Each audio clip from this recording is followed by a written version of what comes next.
Hello.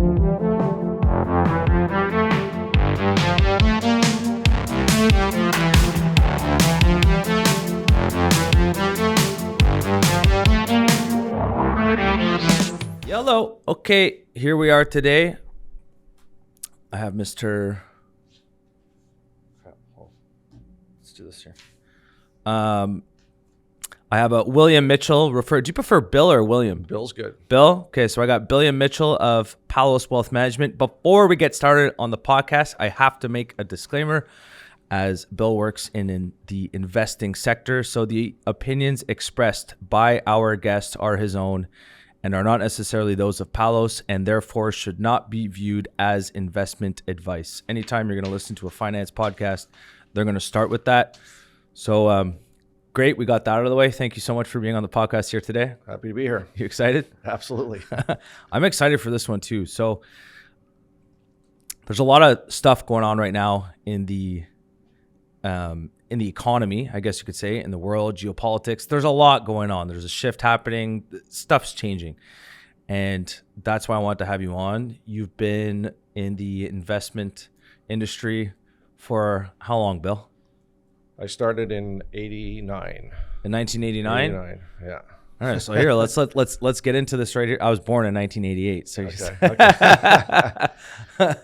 1989, and you were doing what back then in 1989? Yeah, so I mean, I did the classic, I guess, West Island thing. Okay. High school and then on to John Abbott, and then from John Abbott to Concordia. Yeah. And then after I graduated, it wasn't a great job market back then. I ended up working in retail, actually, for Eaton's. What did you study at Concordia, commerce, by the way? Yeah, commerce, pre-commerce at Abbott and commerce at Concordia. Okay.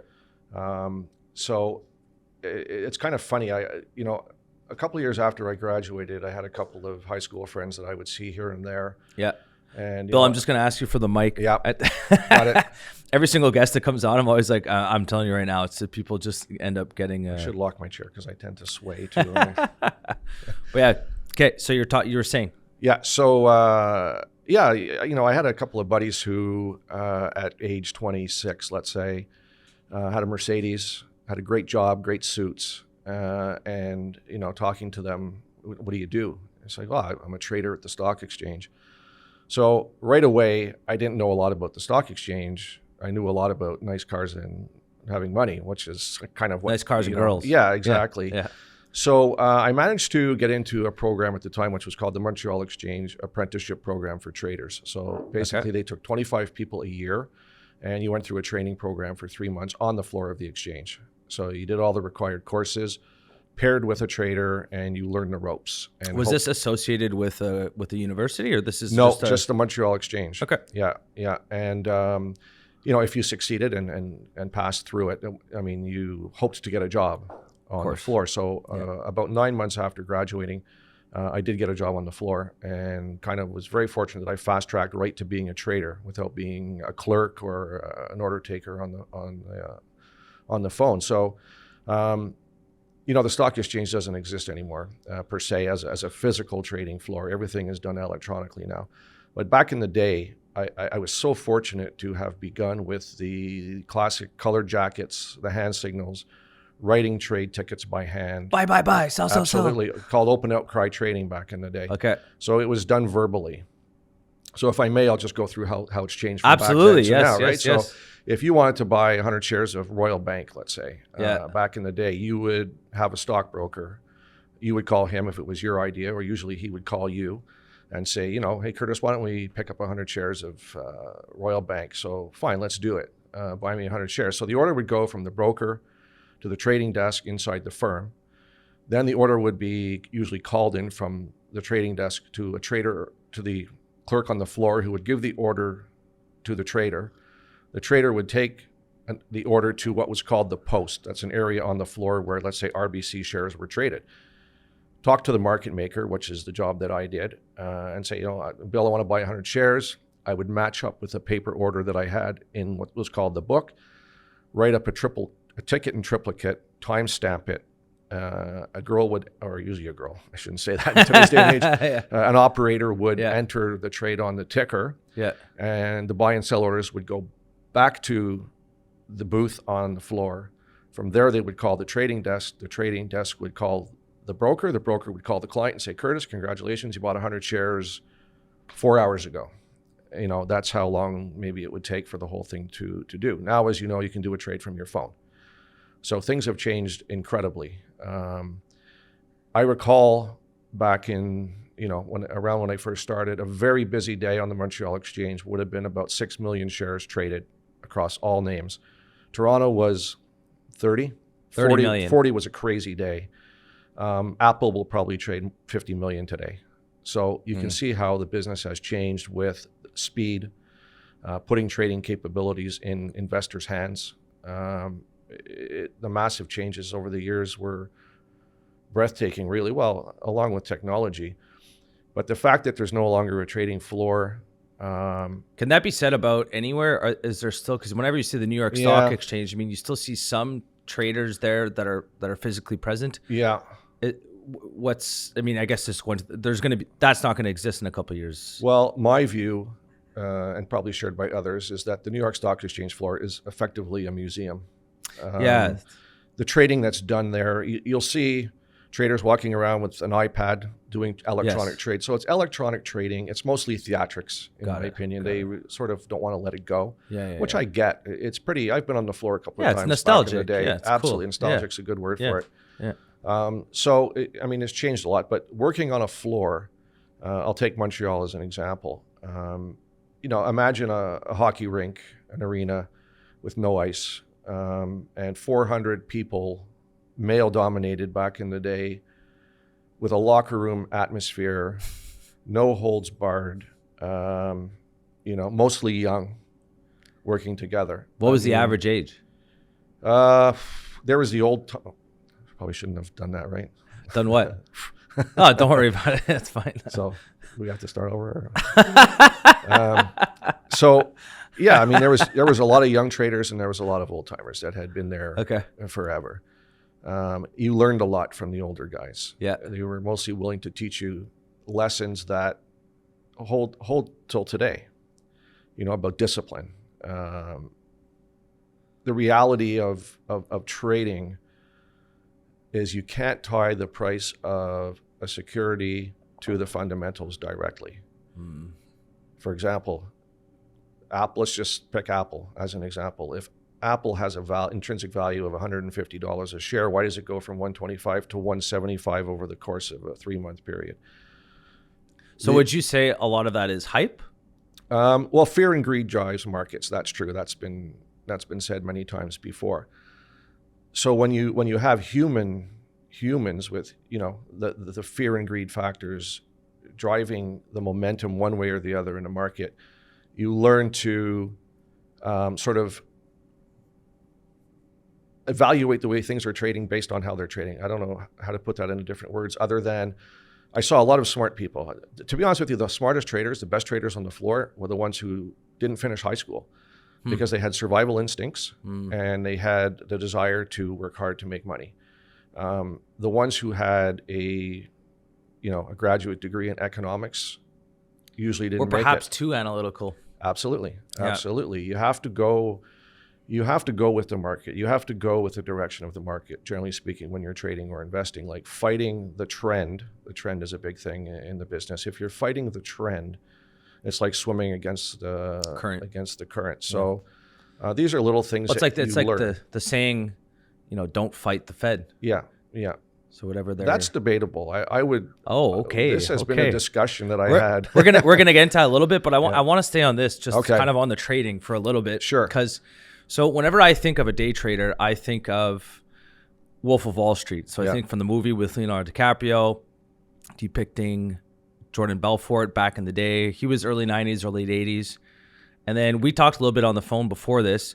Did you, when you were working, did you hear about this guy? I think, weren't you aware of him? I read the book well before the movie read the book. came Got out. it. So, but when you were working on the Montreal Stock Exchange, you didn't know who Jordan Belfort was. He didn't have that much of a reputation. I knew several like personalities. Let's put it that way. Yeah. Do you have any funny stories? You don't have to name names or anything like that, because whenever I think about trading floors, I think about people coming in super, super, super hungover. I think about, drugs that are there. I think about prostitution. I literally just think everything that was depicted in the movie. I just think about that. Yeah. And you had mentioned, you go, I don't think it was to that extent, but not that far off. So do you have any cool stories you can tell us? Your assessment is pretty accurate.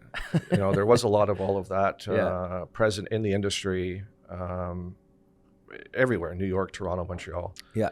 I saw the funny side of working as a trader. I saw the dark side, I'm sure, of it, which is sad. I won't go down that route, but like practical jokes, for example, were something that like I said, a locker room with 400 people in it. You had to be on your toes. And 95% men, or probably more. Yeah, you had to be on your toes.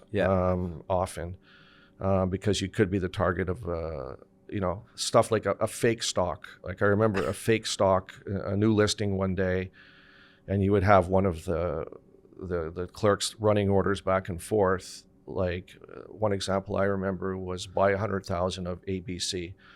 So this trader's buying and calling in the reports and buying, and then after the order's almost complete, someone on the desk says, "What do you mean buying? It's a sell order." And I've seen people like, in that case, the girl was kind of like broke down a little bit, and then I think it was her last day on the job, and then everybody goes around and gives her a standing ovation, and we're just playing a trick on you. Yeah. One of my favorites that's fairly clean was I was somewhat a party to setting up this practical joke, but there was a restaurant, a club on the back end of the floor called the Montreal Exchange Club. Okay. And so you could have a drink after work, or you could have lunch or dinner there, bring people from outside. So they had, so all the traders would go. That was the spot to go after work. Be honest. I mean, there was guys that had a quart of X open right after the bell. Some of the older guys, nice. Have a pint in the morning. But this one case, we get lunch there quite often, right? So we just grab lunch there because you work through. There's no lunch in this business. You work through lunch. And I recall the restaurant club in the back had a promotion for Captain Highliner fish or something like that. And there was a contest to win a boat. So we arranged, so there's this one guy who was notorious practical joker who's still in the business and may even hear this. I'll probably send it to him. And he was stuffing the ballot box trying to win the boat. So we got the lady who managed the restaurant to give us one of his tickets. Yeah. And we knew somebody, one of the guys on the floor had a buddy who owned a boat store in Cartierville. So we arranged to have this guy win a boat. So it was hard to convince him. We had people from the outside calling, telling him you want a boat, and trying to get him to the boat store. And so eventually he bought it. And we arranged for him to go on a Friday night to get his boat and do promotional photos and so on and so forth. So, okay. 8 of us showed up at the boat store, and we hid behind those big curtains that they have where they keep the boats. And this guy came in. Okay, this is a big prank. This isn't just it was fantastic. And then he came into the store. It was February, so it was closed, and the owner was there, and we had a photographer there. And can we get some pictures for promotion? Sure thing. We had brought a fishing rod and a net and a fishing hat, and he got up on now by this time it's not just he didn't win a fishing boat, he won a cruiser. So he gets up on his cruiser with his fishing equipment, and he's all smiles. He's like, "I can't believe I won this boat." And he's calling all his friends. And this would be the equivalent of what, $100,000 boat today? Yeah, something about like that. Nice okay. boat. Yeah. And then of course, after a bit, the curtain opens and we came out and we said, "Isn't this a great night for fishing?" And his face dropped. I mean, he just went from having this beautiful boat to nothing, to knowing that. And now he's embarrassed because you played a prank on him. The ungettable got, basically. So that's a clean one that was funny. And, I won't go into any of the ones that were a little more evil. Fair enough. I'm sure. And would you ever see sometimes, drugs during the day at work in the bathrooms and stuff like that? Personally, no. I was never you involved in that. I never got involved in that. Yeah. I mean, allegedly people talk. Yeah. I knew one guy who lost everything, basically, to a habit. He was working in New Cocaine, York at the time. I'm guessing. I think so. Yeah. I'm pretty certain. Okay. There was people. Sadly, I can think of people that took their own lives. Oh wow. People that went, lost their jobs, lost their families, alcoholism. It can be a very stressful industry, obviously. Yeah. But it was something I tried to keep away from. I didn't get involved in it, but I'm pretty certain. I mean, it's come just like anything else today in industries. What you see with a lot of day traders today, you'll see the banks or the institutions that they work under. It's about health now, because if you don't have a clear mind when you're coming into work, you like you said earlier, you have to be on your toes when you're trading. You have to be. So if you're coming in and you're hungover and you got to bed at 4 a.m. and you're running on 3 hours of sleep, your brain is not going to be functioning at the same capacity as what it should be functioning at. Yeah. So a lot of these companies now, from what I've heard, you probably know more than I do, they're actually taking it more seriously. Okay, how can we get, or they'll look at things like your sleep. What are your sleeping patterns? And they'll actually work, okay, how can we make your sleeping patterns better so you can be more focused at work? And if you're more focused at work, yes, it's going to benefit the company. But it's also, if you're sleeping better, it's going to benefit all parts of your life. For sure. So, and I mean, companies today, as far as I know, when they hire a new trader, you'll go through drug testing. Really? Wow. Yeah. I mean, these days they use artificial intelligence to look through your social media to find out who you're hanging with, what your views are on certain things. And a friend of mine actually who worked with me on the Montreal floor and is now based on the West Coast. Yeah. He recently got hired by a prominent New York firm. Yeah. And so he went through that. The whole testing regime to make sure. P-test, all that stuff too. Yeah. Huh. Yeah, absolutely. Yeah, well, back in the day, I went through I forget what it's called, but, they ask you 100 questions about various things. So they try and get a score on your mental health or your views. Personality test, I guess, is what it was called back in the day. Yeah. But for sure, I think that especially the banks are sensitive to any reputational damage that might occur from somebody who doesn't act properly. When you think of the banks, I mean, I can't think of an institution that is more risk averse than a Canadian bank, or an American bank too. But Canadian banks, oh my God, they're so risk averse. I understand why they are risk averse. It's just, but they're very, very, very risk averse. Okay, I have my last question here, just kind of like where we're talking about day traders. I don't fully understand how the day trader makes money, like how you would make money back then, and I guess today. So when you're trading all these stocks, can you explain to us how a trader actually makes money? Sure. Well, so what happened in my case, I'll use myself as an example. I worked as a professional trader for 25 years. Yep. 9 years on the floor of the Montreal Exchange. Toronto and Montreal merged in 99. And then I worked for the Toronto Stock Exchange, but from Montreal, because it was virtually an electronic virtual exchange. So you didn't have to be present on the floor. It was a lot easier to buy and sell. So you could buy something, if you think it's undervalued, you buy something, you hold on to it for 15 minutes or 15 days, and you just try and make money. So buy low, sell high, or the inverse, right? Sell high, buy low, like shorting a stock and buying it back. Around the let's say 2010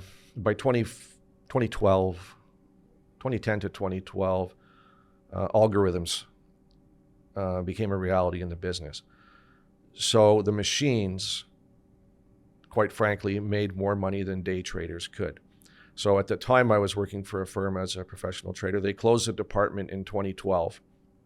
And then another one that I had worked for, both large Canadian financial institutions, I won't mention them, closed their trading rooms within a couple of months of each other and replaced the traders with the market-making traders with algorithms, with machines. You can't beat a machine. Quite frankly, they don't make mistakes. They can make mistakes. Let me take that back. But the law of averages in the aggregate, they're going to beat you. Yeah, absolutely. They don't take a break. Yeah. They don't have emotions. They don't take vacation. They don't get tired. They're always on the desk. And I know for a fact, talking to people on that end of the business, that they made way more money using machines than they did with humans. So that's right around the time when I decided to make the transition from being a trader to being a portfolio manager. Got it. At that time, around 2014, around that time. This is a great segue. So right now you're working with Palos, and can you talk to us a bit about, because one of the things you said is like, hey, you're in wealth management. You go, we don't refer to it as wealth management. I actually prefer to refer to it as What's it referred to as? Investment management or portfolio management. I mean, so let's talk about kind of like what you're doing today in terms of, what's Bill doing today working at Palos. Okay. So before becoming a portfolio manager, actually a discretionary portfolio manager, you have to get the educational requirements to receive that designation. So I was studying for this while I was working as a trader, is the Chartered Investment Manager designation, the CIM, which allows me to manage portfolios on a discretionary basis, which means I don't have to do it the old-fashioned way where you call your client and say, hey, Curtis, I think you should buy 100 shares of Royal Bank. Yeah, Bill, sounds good. Go ahead and do it. I manage using my discretion without having to notify the client with every single trade that I want to make, or that I feel I should make, which has its efficiencies, obviously, in terms of time, right? So if something's happening in the market, I have the discretion to act without getting the client's authorization. On behalf of the clients. Yeah, the clients sign off on this at the beginning that they agree to be managed on a discretionary basis. Yeah. So that's the business that I wanted to get into. I didn't want to get into a classic broker, recommending stocks and all the disclosures and phone calls required with it. So my thinking was, if I could start a fund, which I have done, I did that in 2019, where clients hold the assets of the fund. So in effect, it's like a mutual fund. It's a mutual fund by trust. So client money that's in the fund, I manage as if it's like a trading portfolio. Longer term, not like trading where it's fast, right? So it's active, but there's a longer time horizon. Like I can hold a stock for 3 years. As long as it's performing well, I will hold a stock in the fund for 3 years. So you've gone from the day-to-day stuff to the long-term stuff. Exactly. So I have investors. Before, as a trader, you have one client, and that's the institution that you work for. So you answer to one person. Once you are in this business, you answer to a lot of people. So that's one difference. But to me, in my view, the skills that I acquired through 25 years of working on the floor were a training ground for being a portfolio manager that just does not exist anywhere anymore. It just doesn't. So, and what would you say is the best skill that you learned over those 25 years? Or skill? Let's go top 3. Yeah, discipline, patience, and risk management.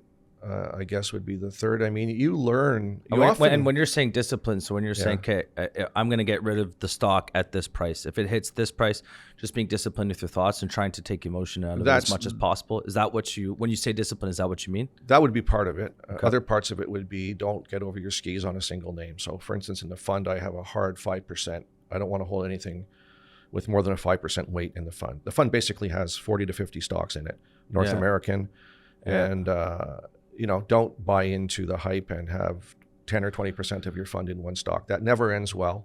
And you learn that as a trader. Whenever you get over your skis on something, the market usually has a way of spanking you and making you pay, as we used to say, paying tuition. And so would you say that you are a portfolio manager that focuses more on diversification, or because just to play devil's advocate, and before I get into this, Warren Buffett always says there's many different ways to get to heaven. It's not just one way. Yeah. And so he always says he's a big advocate for investing in fewer companies. And he goes, well, why would I invest in other companies if this company I'm going in right here goes, I understand this company like the back of my hand. I'm going to keep investing in this. Yeah. And he basically says that, well, you know what he says, but for the viewers, investing, diversification, he goes, there's nothing wrong with diversification, but diversification, a lot of times it's for people that don't fully understand the company. So yeah, just diversify. You're basically buying the index and over time it'll go up. Yeah. So what do you have to say to that, to someone like Warren Buffett and Charlie Munger who go, we don't really play the diversification game. We invest in the companies that we understand. Yeah, concentration. Yeah. So, Buffett's great. They really are. Yeah. There's great lessons to be learned from Buffett and Munger over the years. And they're really funny together too. Absolutely. Absolutely. Stuff. I keep a log of the best sayings in the business as far as discipline and trading rules. Or how much Charlie likes Costco. Yeah. And Warren Buffett, I think, drinks like 4 Cokes a day or something. It's crazy. Is he like 90? How is he? 94, 93? I'd be guessing. I think he's 86, and Munger's retired now, basically. Munger, he's 94. Yeah. Anyways, we're getting off topic, but that question. Yeah. So this is my view. Everyone has their way, right? As you said, there's different ways to get to heaven. So my view is, being like if I hold too many securities, you might as well own the index. Yeah. Right? It Exactly. doesn't make any sense. Exactly. So to me, there's a sweet spot, and that's that 40 to 50 different names in the fund, which is what I try to stick to. Got it. And if you own an index, you basically own across sectors unless you pick a specific sector. What I try to do is, to use the Gretzky investing style, is go to where the puck's, head to where the puck's going. So to me, I would overexpose in a sector that I think is going to perform well in the future, because when you invest in equities, it's forward looking, right? You're investing for 6 months, 9 months, 12 months down the year. You're not investing for today. Mm-hmm. So you kind of think of, where are we headed? Where can I get ahead of the game and buy now when prices are cheap? And then when everybody sort of jumps into that sector, you start offloading and move some money into another sector. That's one way that I do it. And you're diversified to a certain extent, but you're not diversified, as one of those terms in the business, that if you own too many names, you're diversified. Also, it's like you said, just buy the index at that point. You might as well. Yeah. But I say I'm a firm believer. Experience has taught me many times. I believe you're better off investing in individual names and picking the names that you think are going to do better. And there's tools that you use to analyze this and select stocks. And I'd be happy to go through how I do it. But I mean, to me, that's active management, going where the money is, avoiding where the money's not, because different sectors perform differently under different economic conditions, right? When interest rates go up, for example, utilities usually have a difficult time because they're interest rate sensitive. That's just one example. Mm-hmm. There's one guy, he said a really good line. I forget his name. He works in the tech sector, and he goes, just because it's a good company, you can have a company, it's like a Google, the Google prints money, a lot of profits, billions and billions and billions of dollars every single year in profits, well-run organization. And he goes, just because a company is a well-run company doesn't mean it's a good stock to buy at this point in time. Exactly. And I went, that's a really good point that he's making right now. Yeah, it's very valid. As I discussed before, stock prices move for various reasons. Often it's about, the retail crowd will buy something because it's hot. Last year, it's a bit crazy, the meme stocks from last year, where people were lined up to buy BlackBerry, AMC Theaters, what was the other one? GameStop. GameStop was the big one. I mean, in my mind, it's irrational. Like, it's literally a game. Of course. Yeah. It was. Yeah. So can you explain that? So basically, like, for all I know, because I'm not an expert on the shorts, all I know is the shorts, basically, you think a stock's going to go down. The actual mechanics of it, you're going to be able to explain a lot better than I can. But so they had a bunch of people on a forum on Reddit that would talk to each other all the time, and basically they knew that that GameStop, it's like HMV, they sell physical games, and everything's moving. Everything is becoming digitized on Xbox or on PlayStation. I mean, you buy your games online, you download it. You don't go to the store to buy anymore. So everyone's like, hey, we're going to short this. And there was a lot of shorts in the stock. And basically, so I know it's a short squeeze, but what are the mechanics of that? Like these Reddit people, they performed a short squeeze. Just can you explain the mechanics? Yeah, so just to go quickly and try and sort of explain it in layman's terms, I mean, there was a lot of liquidity, a lot of cash, right? With COVID, there was free money everywhere. Yeah. You also had social media, and I guess the younger generation today wants to do the right thing. And in their minds, it's like stick it to Wall Street type of thing, right? Yeah. So I'm not sure. Maybe I'll just explain the mechanisms of shorting a stock. Sure. So normally you buy a stock, the price goes up, you sell it. Mm-hmm. Often as a trader, you can do the inverse, which is sell something you don't own, hope the price drops, and then buy it back. So you can't sell something you don't own, right? So there's mechanisms built into the industry where, most securities firms have what's called a lending desk. So the mechanics are, I would get approval from ABC Securities or ABC Bank, send a call, can I borrow 10,000 shares of GameStop?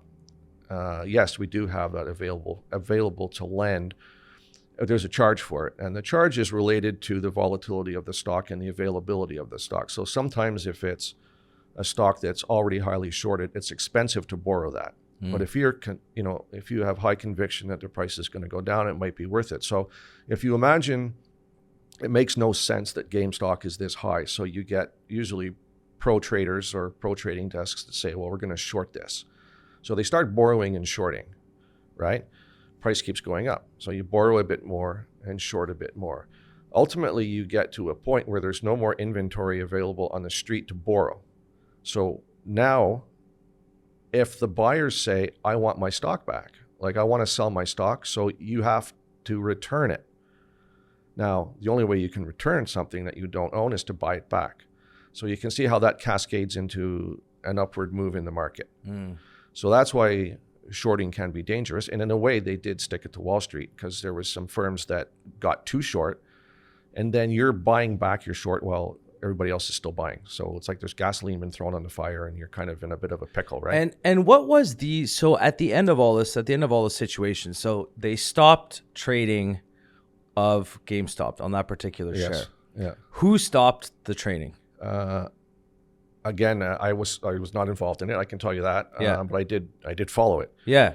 It was very entertaining. I think it was the trading app. What's the trading app that everybody was using back in the free trading? Oh my God. Oh God. Sequoia has their hands in there. Yeah. I'm pretty sure in that company. What's the most popular trading one, Joey? There was Wealthsimple and No. Robinhood. Yes. Yeah, Robinhood. Thank you, Joey. Yeah, Robinhood. So Joey always comes through.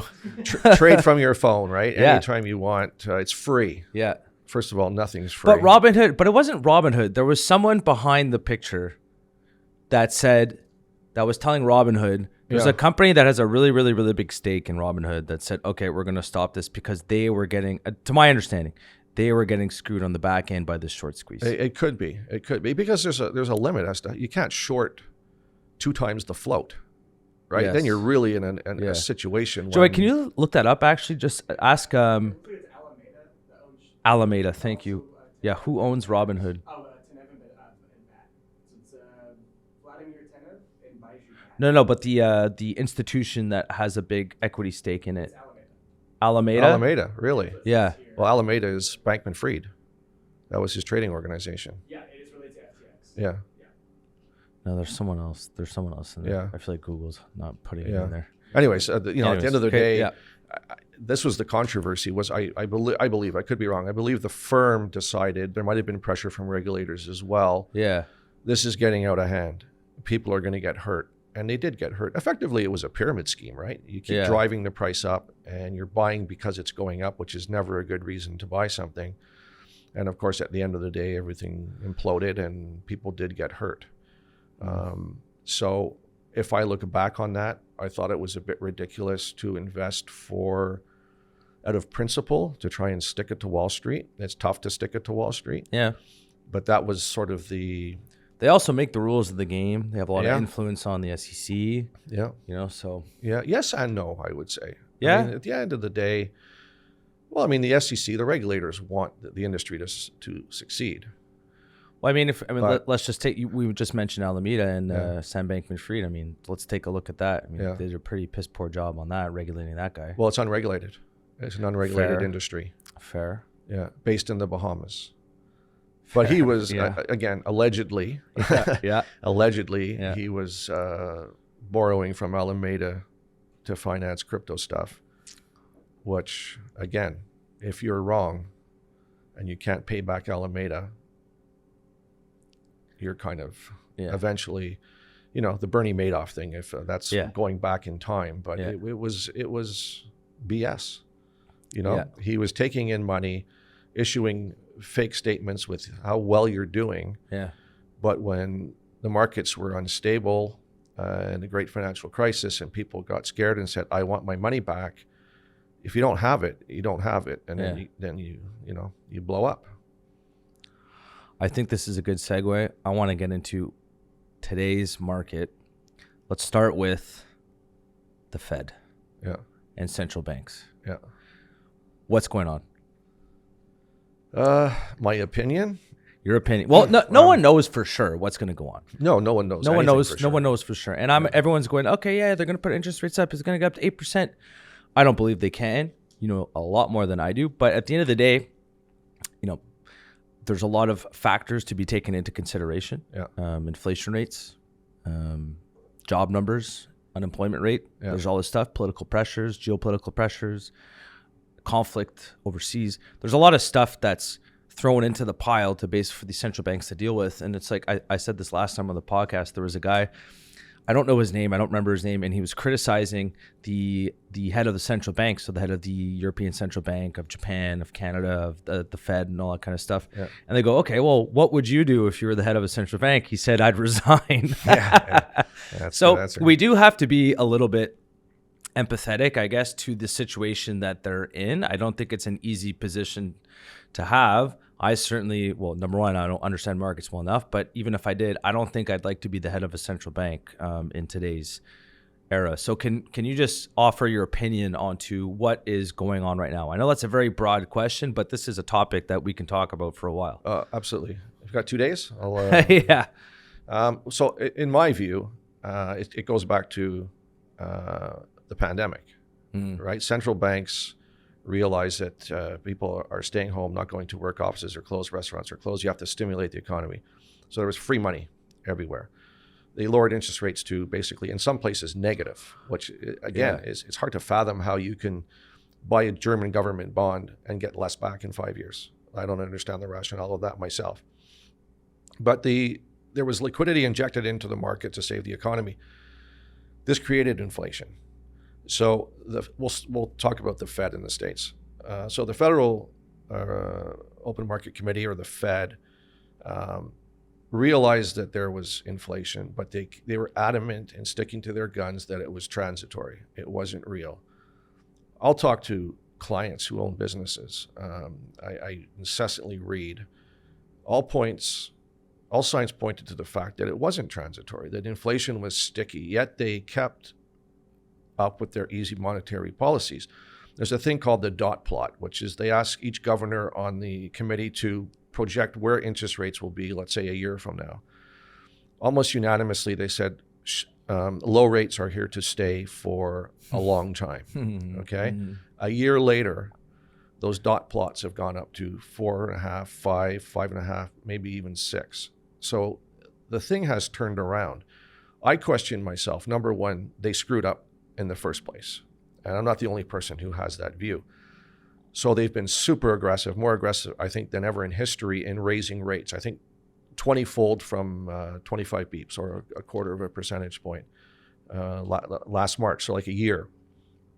Have they gone too far? Why are they doing this? Are they doing this for credibility reasons so that they can say, we were right? I think there's part of that. I would agree. There's a lot of pushback. Yeah, I would definitely agree. And you know what?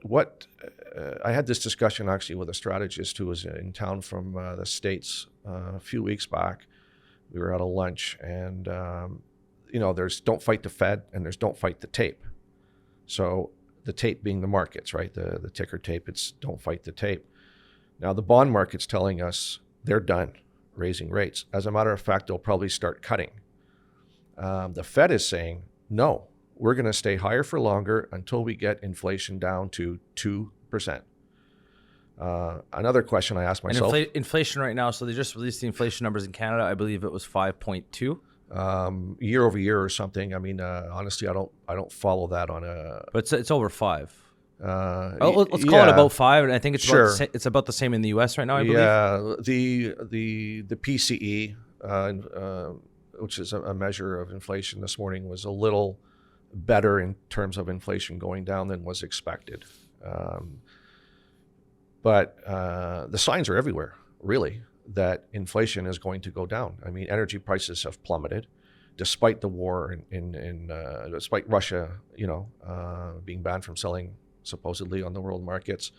Other commodities have gone down. Real estate is soft. Yeah. And could get softer. So you're talking globally. Yes, but also mostly North America. I mean, in the States, well, energy prices are global. Yeah. Pretty much. But things like real estate and employment numbers, employment's still strong. I'll give them that. But is there a reason? I ask myself, is there a reason why employment numbers are so strong? Has something changed? And again, this is kind of my own thinking or chatting with my peers. Does the gig economy have something to do with it? Like, more people are self-employed or working in the gig economy. They might not be reported properly. People that stop looking for jobs are no longer in the workforce. All of these things come together to maybe change employment numbers. And the other thing that kind of bothers me is, under normal circumstances, we've got too many unemployed people and the economy's too slow and the Fed's trying to make things better using monetary policy. Now everything's super rosy and they're trying to throw water on the fire, which I understand. They want to get inflation to 2%. I wonder, why are you fixed on 2? What's wrong with 3? And what's wrong with taking a year to get there? Because they keep jamming on the brakes by raising rates. And, there's a belief in the business that the Fed will keep doing that until something breaks. Something broke with the banks, right? Yes. So something's broken. Do you think there's more? Where do we take this? I still want to stick on the Fed. So right now, you think that they put rates up too quickly. Yeah. Last week, I believe they put it up another 25. The Powell put it up another 25 basis points. Yeah. Why do you think they put up rates too quickly? I'm in the camp that inflation can be very, very, very dangerous, and it's not going to hurt the people. Who it ends up hurting the most is just the middle class. The poor people are poor. They don't own any assets. The rich people have the assets. So with inflation, there's going to be asset inflation that goes along with that as well. It's not good in my opinion. It's not too much inflation isn't good for anyone, but they're going to be fine. They own assets. The middle class, the people that don't own assets, especially people my age that don't own homes, they have literally nothing. And if there's a 5% or a 10% inflation, that's effectively your dollar will purchase 10% less than what it did a year before. That is a tax, if you want to look at it that way. And so the gap, I mean, if we just look at since 2008 or over the past 20 years, since 2008, I mean, they've been saying they're going to shrink. The central banks have been saying they're going to shrink the balance sheet since 2008, and they have not. I don't think they can. And so there's a lot of moving parts here. I'm in the camp, basically, long story short, I'm in the camp that raising the interest rates like this is good because we need to fight inflation, because in the long run, the inflation is going to be a lot worse for in particular, the middle class. That's my opinion. Yeah, it's a valid point, undoubtedly. But as you said, there's a lot of moving parts. Yes. If they do too much damage to the economy and they cause a severe recession, then, I mean, you can still... But isn't that part of a normal cycle, though? Because, I mean, we haven't had a real recession since 2008. Yeah. And so they just keep the Fed keeping rates where they were. I know we had COVID, but there's that reference. It's like putting a Band-Aid on. They just keep putting a Band-Aid. Yeah. And they have artificially low interest rates that cause damage. I mean, you can say that they raised rates too quickly. You could also definitely say there's an argument to be made that they kept rates too low for too long. So there's like... That's true. That's a widely held opinion. Yeah. They stayed low for too long. I mean, there's a downside to raising rates too. When people start losing their homes and losing their jobs. I mean, maybe with inflation, you're not eating steaks, you're eating hamburgers. Yeah. If you have no job, you might be eating macaroni. So, I mean, there's many moving parts to it. I think a lot of opinion in the business will be, why are they super focused on 2? Like, let's go towards 2.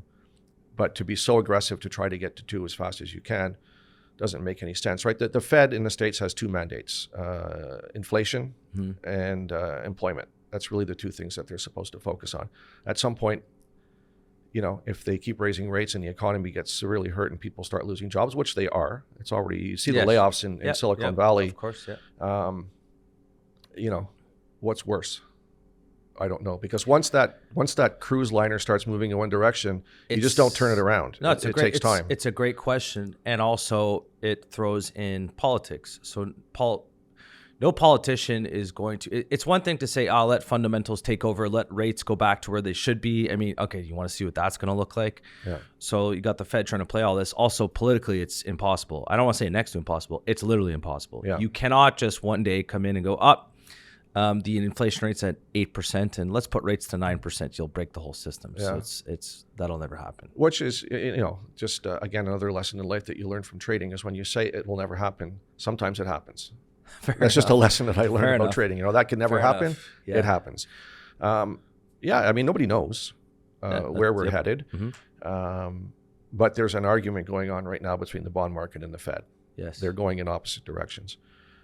I was at a conference yesterday where I was listening to one of the best economists in the country, in my opinion, and he's of the view that, well, Bank of Canada stopped, right? They've already paused 2 in a row. Mm-hmm. They might be the world leaders, but a lot of signs are pointing to rates will likely pause, the Fed will pause, and then maybe sometime in 2024 start to cut when all of the higher rate starts to do damage to the economy. Work its way through the system. Yeah. But it remains to be seen. And again, I don't want to harp on the Fed. Yeah. But as I said, the dot plots, which project interest rates, let's say a year from now, last year they were saying, no, rates are going to stay lower for longer. How wrong were they? They were very, very wrong. Because now the dot plots are saying almost unanimously, and this is the thing too, right? The commentary that comes with the decision on rates, there's always,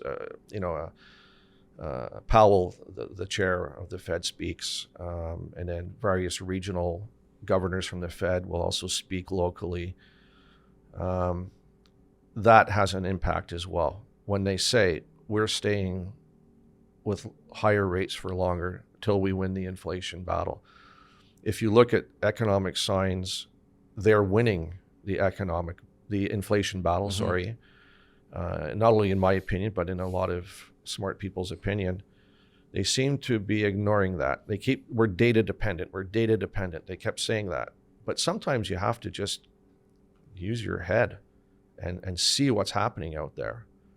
If I look out the window and it's raining and you say, it's not raining, or my Weather Channel app says it's not raining. Curtis, it's raining. Inflation is going down. The signs are everywhere, but they seem to be stuck on, we really want to nail this, and there's no flexibility. We're staying higher for longer. So we'll see who wins, the Fed or the tape. Who's right? We don't know. Yeah. I would side with the tape. So these interest rate increases, there's a podcast I listen to all of the time called The Looney Hour. They're fantastic. I think they give a really good simplified version of what's going on in the economy. These interest rate increases, and they've been saying, what's his name? Keith Dickard. I always pronounce his last name wrong. Of Ice Cap Management. And he's a funny guy to listen to. Never met him, but I see him on his podcast. And he's been saying for about a year and a half, the Fed doing this, it's going to break something. And he's not saying don't do it. He's just saying this is what's going to happen. The Fed's going to break something. What's going to break and when is it going to break? I'm not sure. And then we just had the Silicon Valley Bank debacle.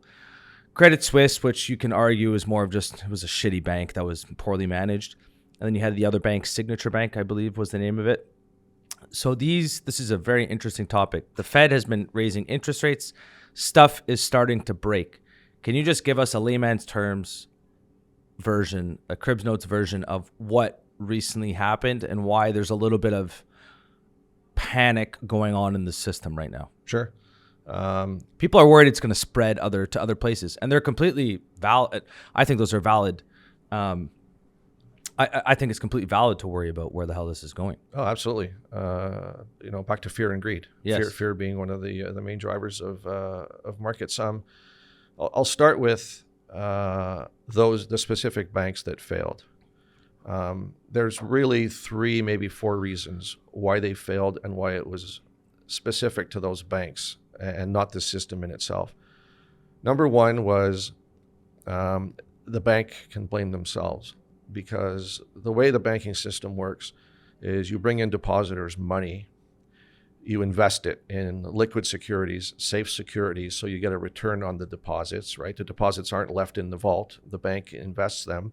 They also lend to make money on the money that depositors have put in the bank. The mistake that Silicon Valley Bank made was they invested for longer duration. So interest rates move counter to the value of a bond, right? When interest rates go up, the face value of a bond goes down and vice versa. So imagine if they bought, their portfolio was mostly fixed income or bonds that were 3, 4, 5 years till maturity. With interest rates going up so fast, they might have gone from 100 cents on the dollar to 60 cents on the dollar. So that was a mistake in risk management. And from what I understand, that position was vacant at SVB for the last 8 months. I heard the same thing. It's crazy. That's insane. Yeah. So yeah, that would go to part 2, which to me, the regulators were asleep at the wheel, right? Because they didn't pick up on this. So a run on the banks, which is traditionally, I think of the movie It's a Wonderful Life, which I watch every Christmas, was the run on the Bailey family bank, where everybody shows up at the door wanting their money because the rumor's out around town that Uncle Billy lost $8,000 and the bank's on the verge of being closed by the regulators. I don't know if you've ever seen the movie, but it's a great Christmas movie. Watch it with the kids, the whole family, every Christmas. Okay. So that was the old-fashioned run on the bank, the panic of 1907. I like reading about market history and stuff. But think about today. Everybody banks with their phone. News travels at lightning speed. So with SVB, once there was a realization, they were actually going to raise capital to make their balance sheet better. They didn't quite get there. In a matter of like 24 hours, social media, even people in Silicon Valley were telling their friends and their peers, the get your money networks out. in Silicon Valley, Get your money out now, right? So everybody rushed to get the money out of the bank. Yeah. And like I said, you don't keep the money in a vault. Mm-hmm. You have enough to refund people when they want their money. So if everybody wants their money back, which they have a right to do, the bank says, well, we have to sell the securities that we've invested in. Now, those are bonds that were worth 100 cents on the dollar, just as an example. Now they're worth 60. But they have to sell them. Mm-hmm. So they're selling them at a loss. Because they need the liquidity to pay back the depositors that want their money. They need the cash. Yeah. So this cascades into where you're going to lose a ton of money because you're selling stuff for 60 cents on the dollar. They would have been okay if they could have held those till maturity. Their maturity was too far down the road. That was a risk management mistake. Yeah. So there was the social media. But is it, okay, let me just ask you this question. Yeah. Is it a risk management mistake when at the time that this happened, if I'm going to guess, it was when the central banks were saying interest rates are going to be low for a very long time? One could argue that too. And like, if you're the bank, SVB, you're going to say, well, guys, like, here's the video. There's videos of Tiff Macklem saying the same thing, and Fed Powell saying the same thing when we hit. And they're like, hey, rates are going to be low for a long time. So I'm going to cut them a little bit of slack. You're right in the sense that, yes, was there the risk management position or whatever it's called that was vacant for 8 months? I think it was 6 or 8 months or something like that. So yeah, that's not right. But well, you're. I'm just playing devil's advocate. No, I understand. No, listen. At the end of the day, you're accountable for your own risk management decisions. Yep. A really good bankers would have understood. Why are we reaching for that extra yield, right? Like you have to be safe and liquid, which is why you go short term in government securities at a bank. Because what's the shortest you can get for government security? Fixed income isn't my forte, but I'd like a year, probably a month. A month, okay. 3 months, a year. Okay. Treasury bills and things like that. Okay. That are backed by the U.S. government, so there's virtually no risk. But you start reaching for yield, so you'll take more risk to get more yield on the deposits that you have from your customers. But a run on the bank normally takes time. It's people talking in the old, back in the days of the movie or 1907. It takes a long time for people to converse and tell each other or phone each other and say, there's a run on the bank. This happened where you could just withdraw your money from a bank using your phone at any time. So why right now are we talking about banks guaranteeing everyone's deposits. This has started to circulate its way around the financial media. Yeah. And people are saying, no, for sure there's ways that we can guarantee all the deposits. Can you speak to about kind of what's happening right now? Because regulators are worried, depositors are getting worried. Where is this going to spread next? If it's going to spread next, no one knows for sure. I think it will spread somewhere else next. And people are worried that their money just isn't going to be in the bank. What's going on with that? It's precisely to stop people from taking their money out of the bank and causing a liquidity crisis in the banking system. But sorry, this wire keeps getting in my way.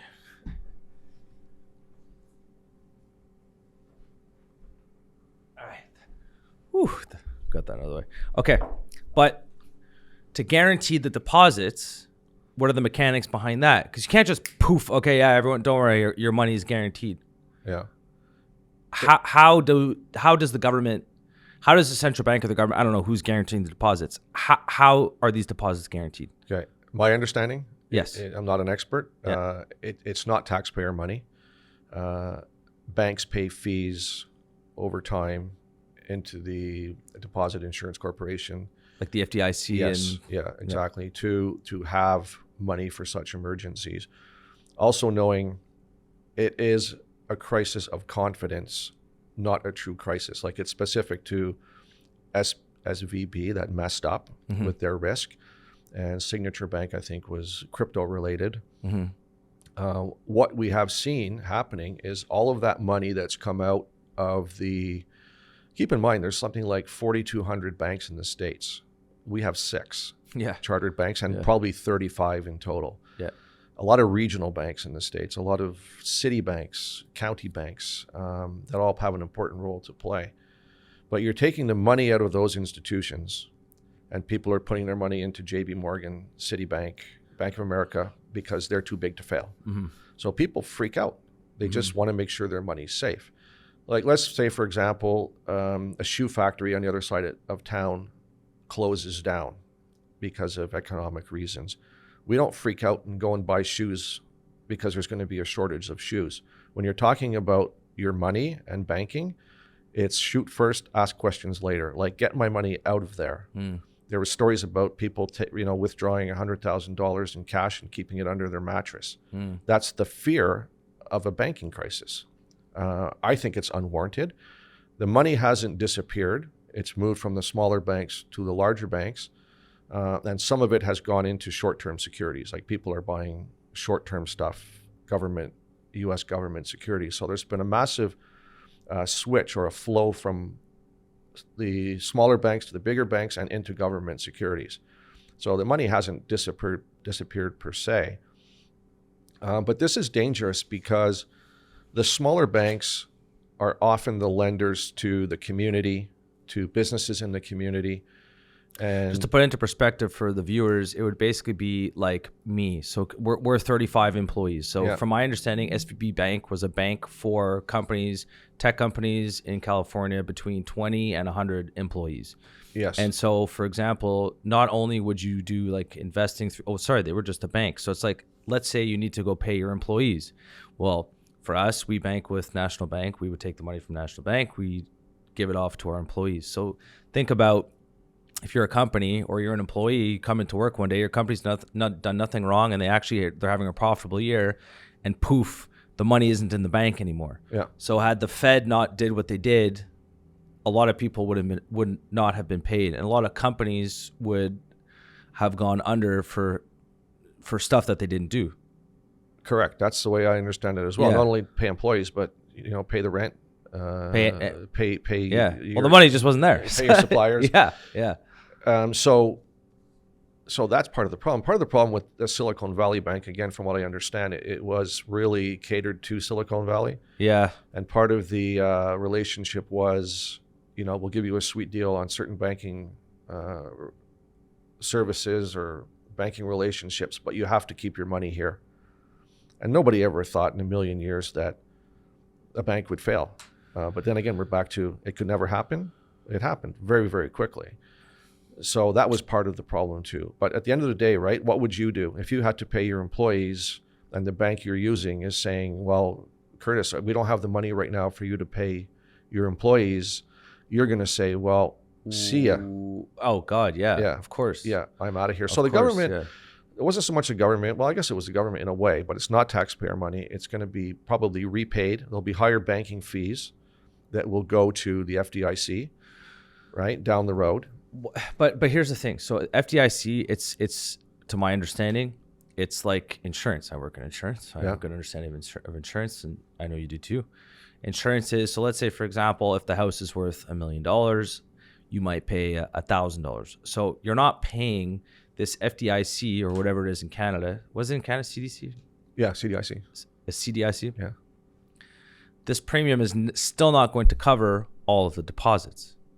And here's another example. For in the US, the FDIC, they're only going to cover up to $250,000. So if you're a big company and you have $10 million in there, this FDIC there's not enough money within the FDIC to go pay off for all the deposits. The point I'm just trying to make is that if the government is going to shift, the central bank is going to shift to guaranteeing all the deposits, there's not enough money in the system to guarantee these deposits coming from the FDIC, the insurance premiums. Yeah. Where's this money going to come from if they guarantee the deposits? So that's where the government has backstopped it, right? So let's go back to the bonds that went from 100 cents on the dollar to 60 cents on the dollar. Yeah. If you wait 3 years, they're back to 100 cents on the dollar. Yes. So in the interim, I think what's happened, again, I'm not an expert and I'm not 100% sure, but I believe this to be what happened, is the government said, we'll take those bonds at face value. We'll pay you 100 cents on the dollar now. We'll wait 3 years. We'll get our money back. That's it. Right? Nobody really gets hurt. They're just guaranteeing that the bonds that the bank supposedly had in a secure spot that got crushed with higher rates because the face value of the bonds went down and they had to sell them to pay the people who wanted their money. The government's now said those bonds, in our view, are worth 100 cents on the dollar, and we'll just keep them to maturity and get 100 cents on the dollar. The money hasn't gone away. It's the price of the underlying bonds, right, have gone down so much. And if you have to sell them, you're selling them at a huge loss today. At maturity, they're going to be worth 100 cents on the dollar. But what does that do to the market? Well, there's been a lot of chatter. You know what I mean? About the death of capitalism. We went through this in 07, 08, right? Let them fail.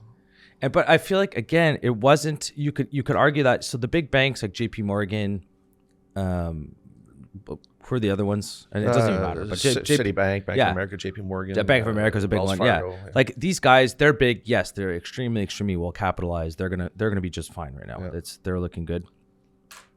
But it still comes to, I guess, here's another question that I have. So it's like the Loonie Hour, Keith Dickard, and he said, are you familiar with Ray Dalio's kind of theory, just the cycles of long-term debt cycles, the fall of superpowers in the world? So if you look at the British from back in the pre-World War II, so they overextend, they have the biggest army in the world, and then basically the currency goes up, and then over time the currency devalues through inflation from basically printing, because they have to overextend themselves to pay for just stuff. The US right now, I mean, there's no doubt the US is printing, everyone's printing right now, but the US is doing the exact same thing right now. So Keith Dickard, what he was saying is, we're at the end of an 80-year long-term debt cycle, so after World War II, where they remade the rules of the game. Yeah. And he said, this is how it goes. So right now, the fact that the central banks and the governments are guaranteeing the deposits, what this does is it shifts the risk away from the commercial banks to sovereign debt. That was his statement. Do you have any comment on that statement there? Honestly, a bit over my head. I've read Ray Dalio's books. Yeah. I've read a bit about modern monetary theory, where I don't understand it. It seems like it's a conversation over a couple of beers. Like, where are we going with debt? Right? Like, where are we going? There's so much debt out there, government debt. Will it ever be paid back? And I don't think it can. And I think it's just, this is at the point where we are just going to monetize, because they keep trying to fight inflation through higher interest rates, and to your point, and the markets are pointing to this as well, I think rates are just going to come zip right back down, and we're just going to inflate away this debt over time, which just devalues the currency, and it's just the natural evolution. And a country like China, or the alliances that are going on with China, are going to be the next people to come up. But then again, I'm thinking in my head going, well, hold on, they have a lot of debt too. So where is this going to, so. It's kind of that mind exploding stuff, right? Yeah, like, yeah. It's like looking. Nobody knows. It's like looking into space sometimes and just staring at the stars and going, "Holy shit! These these things are a million light years away from me. What the hell?" Yeah, it's great stuff for discussion. Yeah. Well, honestly, let's go there. Like, what do you think? Because you look at stuff. You look at the fundamentals. You go interest rates. This institution or this computer is telling me rates are going to go up. Okay, rates are going to go up. I'm going to trade based on what this computer is telling me, and 90% of the time it's correct. Yeah. So, but let's focus on the macro side of things. What do you really think is going to go on with central banks? Because they have a lot of influence on how the world operates itself, and people don't even realize this. That's like one of my theories on why there's such a big gap between the rich and the poor today. It has nothing to do with, yes, you can argue it has a little bit to do with capitalism, but just over time, this is just the natural evolution of people. There's going to be a gap between, this is just what happens, whether it's socialism, communism. Communism, people argue all the time, oh, it's everyone's equal. It's like, no, it's not. The government are the people who call the shots, and then you have everyone else. So there's always a group at the top. For capitalism, you can say it's the institutions, the corporations, stuff that call the shots. So this, I think they're just, this inflation monetization over time is the biggest factor to why there's such a big gap between the rich and the poor. That's my opinion. It could be completely wrong, but a lot of people my age right now, they'll never own a home in Canada. Yeah. Never. So, like, what do we do? There's too much debt in the system. What the hell do we do? Never say never. Yeah. Things change. Policy can change. Markets could change. I mean, I don't want to get into the whole super macro thing, but eventually baby boomers will sell their homes and move into old folks' homes, and there'll probably be an abundance of supply on the market. That's just one thing that, off the top of my head, that could happen demographically. Then again, immigration, particularly in Canada, is much higher than it is in the rest of the G7 by far. Crazy. We had over 1 million people, 1,050,000 last year. I was at the conference I was at yesterday. This was brought up. We had 1 million. The U.S. had 1.5 million for a country that's 10 times larger. 10x, yeah. Italy and I believe Germany had a drawdown, like negative immigration. This is supportive of the Canadian financial system and the Canadian economy because they will put their money in the banks. Mm-hmm. So the Canadian banks have far outperformed or underperformed far less than world banks. Mm-hmm. Which is good. Again, our banking system is quite frankly regarded as the best in the world. Mm-hmm. So there's things in Canada that are different than the U.S. Getting a bit off topic there, but I'm just thinking about what I learned yesterday, and also about the banking system in Canada has a much higher risk in residential mortgage exposure than the States. The States, it's commercial, like 40% exposure to commercial, which is plummeting. I mean, it's a mess. The COVID empty office San space. Francisco's a mess right now. And they were talking about that on the All In podcast, David Sachs, and he was saying that there's $400 billion of debt that has to renew this year, another $5 in commercial real estate, another $500 billion has to renew next year. Yeah. And the tenants, so companies like me, tech companies, are not renewing their leases for a whole array of different reasons. Yeah. So how do you determine the value of that building? And the next thing that happens is basically so if the banks have to come and take over the buildings and no one's paying the rent, the city of San Francisco loses their tax base. So it's like of this vicious cycle that city, from what I'm seeing, oh man, they're in a lot of trouble, San Francisco. Well, a friend of mine, as I mentioned before, I worked with on the floor in Montreal. Him and his wife moved to San Francisco 30 years ago. He's an options trader. And just the city itself. He lives in the city. I mean, I don't want to get off onto another subject, but I guess I will. I've gone that way now. But this is the podcast, man. You can't park your car in downtown San Francisco and go to a restaurant. That bad, huh? You leave your windows open, believe it or not. If your windows are up, it's like a smash and grab. It's like almost guaranteed that someone's going to smash your window and take something. Sad. There's a name for it. white ice or something, or white snow, or I don't know what it's called, but like the remnants of a smashed window, right? It breaks down into small pieces. That homelessness, I mean, San Francisco, that's the other thing. I haven't been there in a while, but it's... I heard, I wouldn't go there right now. No. I wouldn't. There's no point in going there. I ran into one of my friends at the airport about a year ago, 6 months ago, and she was here. So she had been living in LA for a while, and she came back here. She lives here now. And I go, oh, why'd you leave LA? Well, this reason, that it wasn't just this, but she goes, it's also not safe at all in LA. Yeah. I go, how so? She goes, you got to be really careful. And she's a girl. She goes, I can't go out by myself after like 9 o'clock. I can't go to these particular places. Like what you said, you have to worry about your car getting stolen. And you'll walk into some stores sometimes, and because they raise I think anything under like $1,000 if you steal is not criminal. So you got people just coming in and literally just grabbing stuff and walking out of the store. My friend's been mugged twice. Jeez. Going to work. So if you're a trader in San Francisco, you know the market's open at 6:30 in the morning. Yeah. So he goes to work, 5:30 in the morning, and he was walking to the exchange, the options exchange in San Francisco. And it's happened to him twice. He's just walking down the street on his way to work. Some guy's running by, jogging, and punches him in the face, trying to rob him. It happens. Crazy. Part of living there. That's kind of the risk. Yeah, let's get into this. Where do you think, another loaded question that no one knows for sure, where do you think markets are going over the next 5 years? That's a long term for me. 3 years. Well, traditionally equity markets go higher over time. Always have. Okay, 1 year. 1 year? Well, I'll tell you, honestly, I don't like making calls. My management style is one where you have to make a call. So I can tell you right now, I'm very bullish. I don't mind saying that. Really? You're bullish? Yes. Why? Very bullish. What scares me? It scares me because if you buy into your own conviction, sometimes you're too biased. But I also manage risk through options markets and stuff, which I won't get into right now. But let's just look at it this way. We went through a terrible year in 2022. It was awful. It was the worst year in my fund by far. I'm going to ask you for the mic again. Yeah. Yeah, just move over that. There you go. Okay. Beautiful. Beautiful. Good. So perfect. So last year was a terrible year, right, in markets.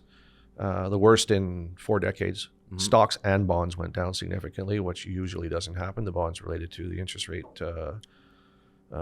change in rates. So markets don't stay low forever. They fluctuate. They go up and down. Markets are also forward-looking, right? What's happening in markets today is probably what's going to happen in the economy 6 to 9 months down the road. So with 2022 being so bad, it was projecting basically what has happened. So at a point, if you're investing looking at the future, the time to buy is when everything is negative, right? As Warren Buffett has said on record as one of his best in my mind, is you should be, one is you want to buy when there's blood in the streets, which is pretty gory.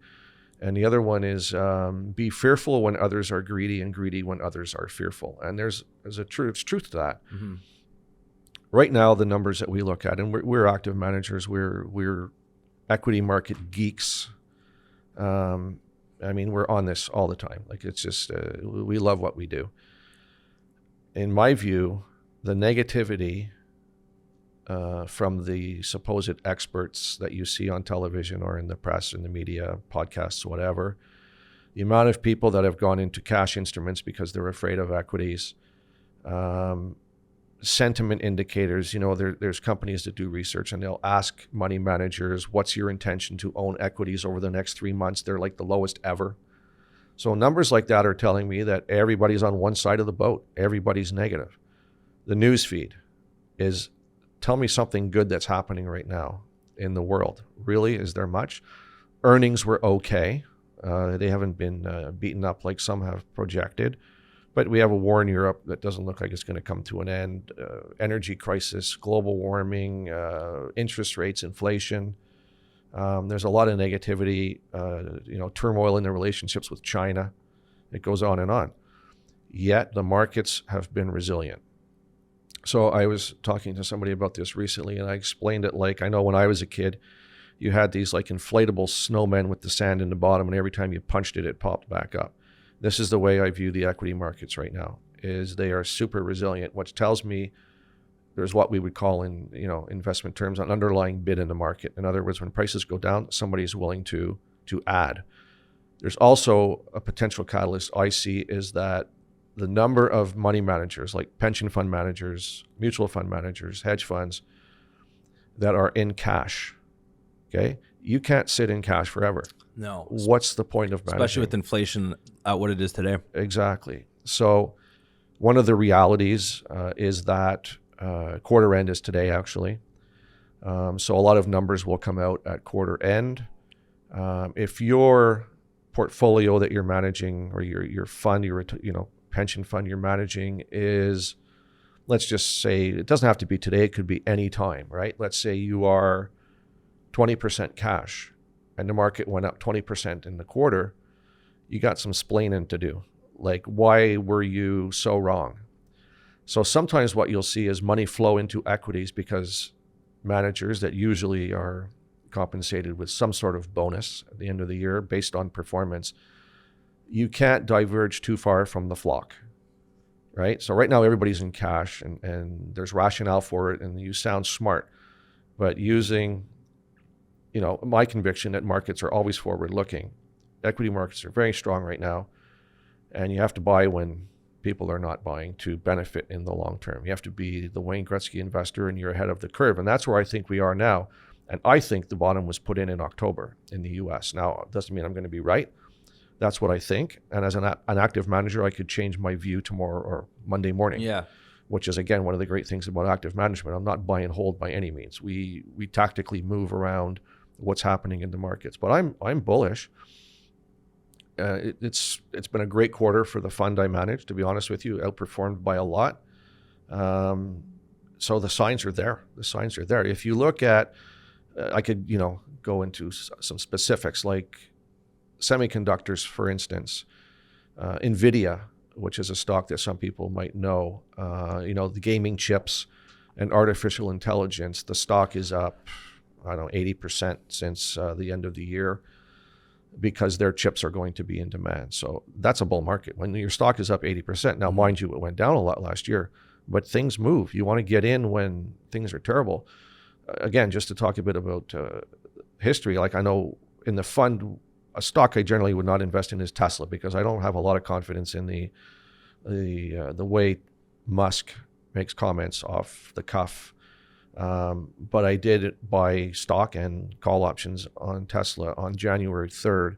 That was like a double in 6 weeks. I mean, that's probably one of the best trades that I've made in a while because it's not just managing investing, it's also trading, right? There is a trading element to it where you're trying to capture outperformance by doing things like that. So the tech sector that got beaten up last year has performed extremely well.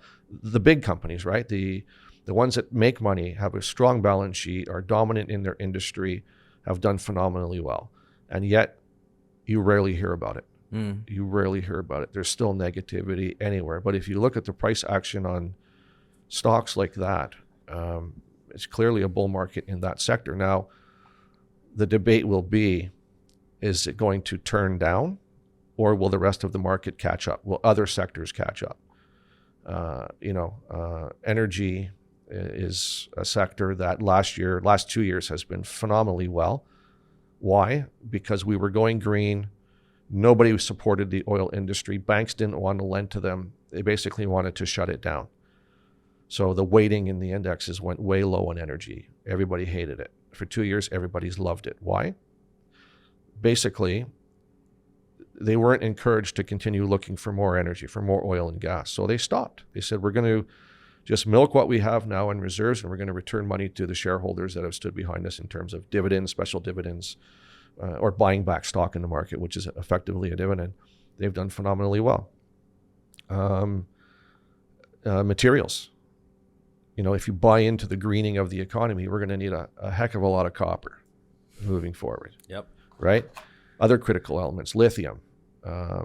You just can't have electric vehicles without the batteries. Nope. The batteries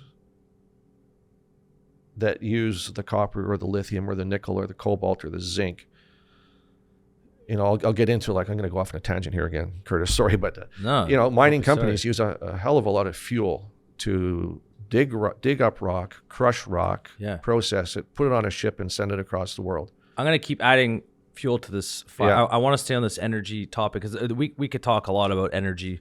And I think there's just a lot of times I'll just have a little precursor here before you go off because you know a lot more about this than I do. There's a lot of people that don't fully understand.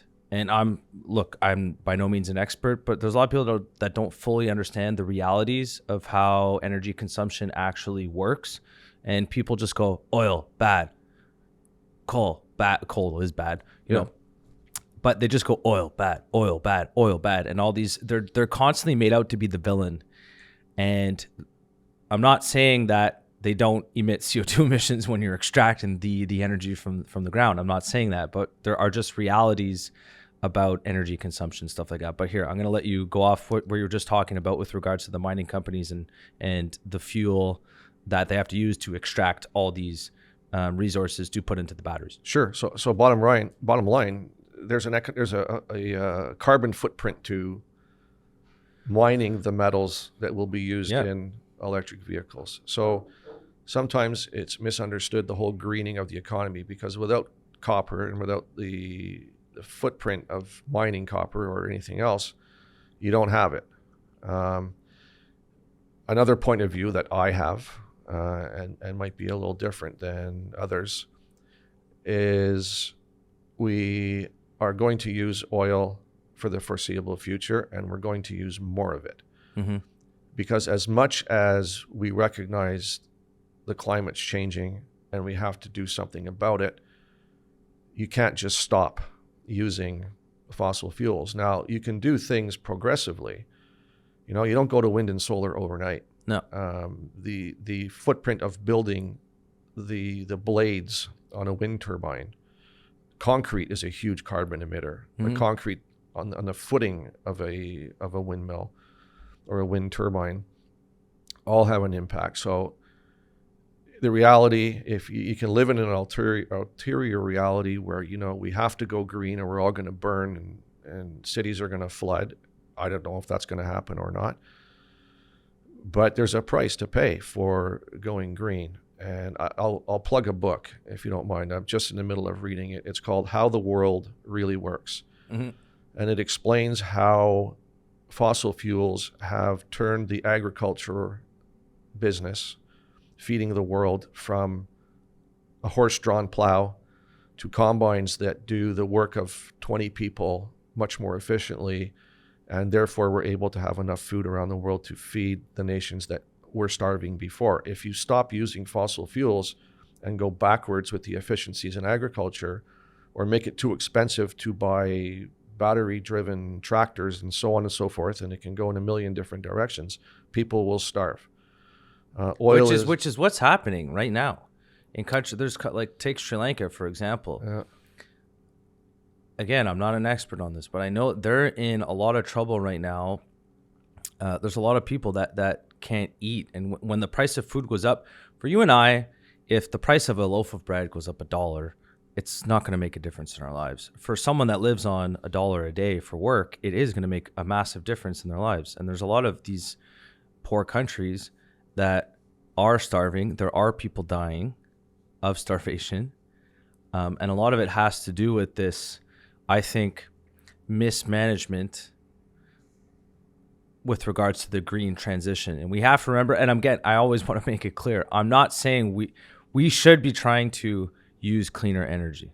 I 100% I am on board with this, but to do it in an ethical way. And right now, I just don't think it's being done responsibly or logically, especially in our country right now. Like, people don't realize, especially with what's going on, very hush-hush, the U.S., they're starting to approve liquid natural gas. And just for the record, and I'm sure you know this, but for the viewers, liquid natural gas burns 50% cleaner than coal, it burns 50% cleaner than fuel oil.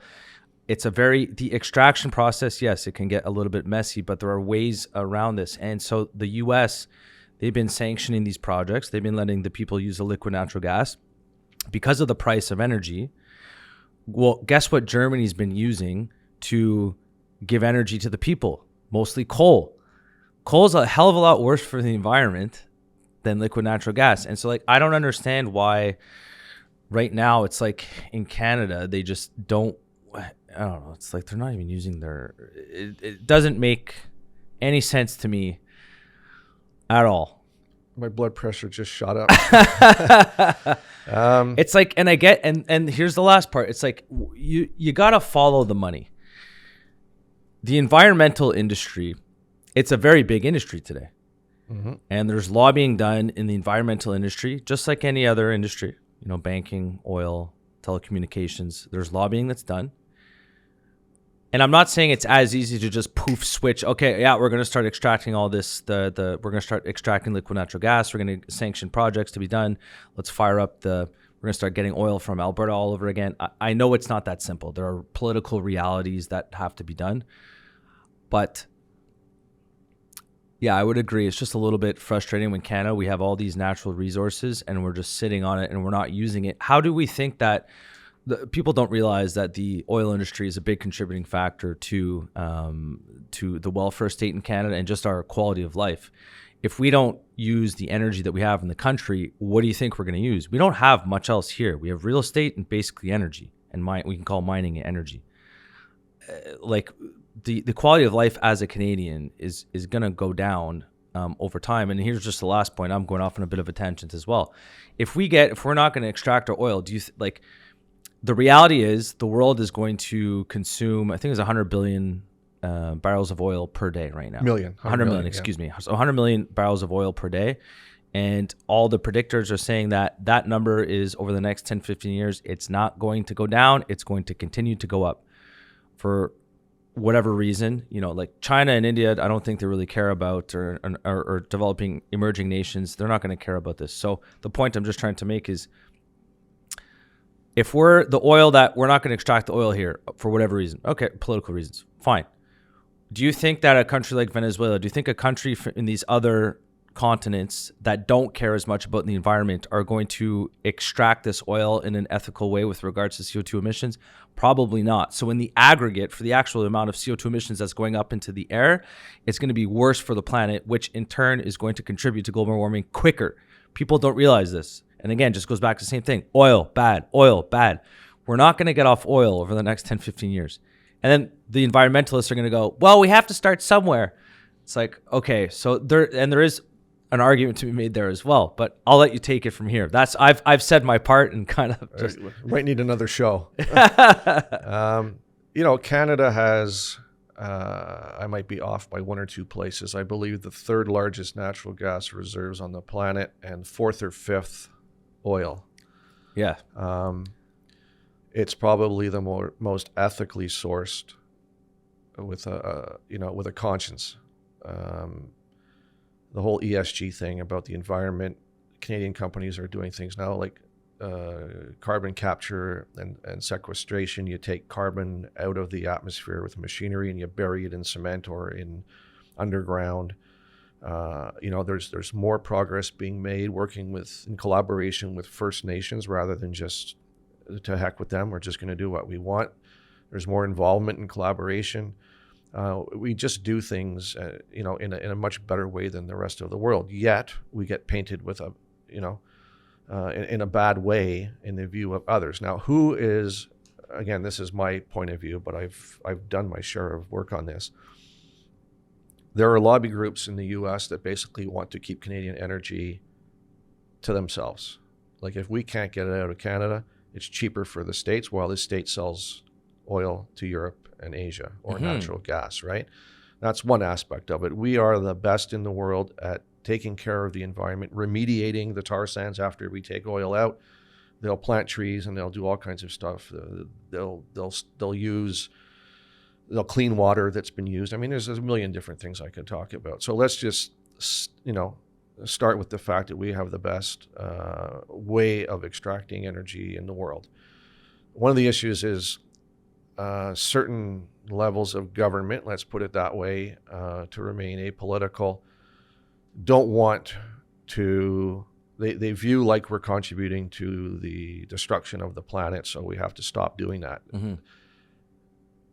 People in India, people in Southeast Asia, or parts of Africa, I'm sure, are tired of riding bicycles and mopeds. Mm-hmm. They're going to want to get a car at some point in time as the economies evolve. Mm-hmm. Those countries, I think, again, I'm no expert, but in my view, don't really care that much about the environment. So if it's a global issue and we are making, taking measures to rein in our footprint, even though I think Canada's 3% of the carbon footprint globally, I have to ask myself, is our leadership doing the right thing? Would we be better off selling our resources to the world market and maybe using some of the money that comes in and pays for our hospitals and arenas and schools for better means to improve things, to improve technology? Yeah. That's where I think we should go. I mean, there is a project that is going on right now in Kitimat, BC, that is going to deliver liquefied natural gas from what's called the Montney region of Alberta, BC, to markets in Korea, Japan, Vietnam, probably China as well. There's Asian oil companies that are involved in this. And it involves bringing these huge floating LNG rigs to just off the coast. You fill them up and they go back to Asia, They're to the shipped Asian by market. boat? Yeah, it's actually it's a boat that I'll try and explain it as quickly as possible. You park offshore because you need a deep water port to bring these massive things in. Yeah. So liquefied natural gas is frozen to a really low temperature, so it's liquefied and then it's regasified on the other end. But prices of natural gas in Asia are, depending on where we are 5, 6, 7, 8, 9 times higher there than they are here. Yeah. Because ours goes to the States. There's nowhere else for it to go. Now we're going to have the ability to send it overseas. So that's a good thing. It's also cheaper because logistically, it's a beeline from BC to Asia. Yeah. Often U.S. LNG, unless it's going off a West Coast port like LA or something, it's got to go through the Panama Canal all the way around. So it's like 1.5 times longer. For those of you that don't know, by the way, LNG is liquid natural gas. Yeah. So sorry, go on. Cleaner burning, right? It's used, it will be a transition fuel is what it's being called. Rather than using coal to fire power plants, we'll use liquefied natural gas. And I heard too, for coal, like not only does it burn, it's not very good for the environment when you're actually burning it. So what it does though, is that when you're burning it, when you're using it, the sediment after you're done using it, it gets caught in the air and it actually ends up landing, for example, on the top of mountains. So that is going to, and I have no idea how, but it attracts the sunlight more. So it actually heats up the area even quicker, which in turn contributes even more to global warming. So everyone knows coal is not good. It's not good for the environment at all. But when prices get too expensive for countries to consume energy, they're going to go to the cheapest form of energy. And one of the cheapest forms of energy is coal. So, no one ever talks about right now, Germany, the pickle that they're in, and a lot of other places in Europe are using more coal than they have been over the past 10 years because a lot of people can't, they're not even getting, it's just a big mess with the energy that they have to, I'm going to start over right here. They were getting cheap energy and now they're not for the geopolitical issues that are going on right now. And so they've reverted back to coal. This makes it even worse. Correct. I mean, the pipelines were cut off. Blown up. Actually, the Nord Stream 2 was blown up. Yeah. So there's no longer gas coming in from Russia into Western Europe. Yep.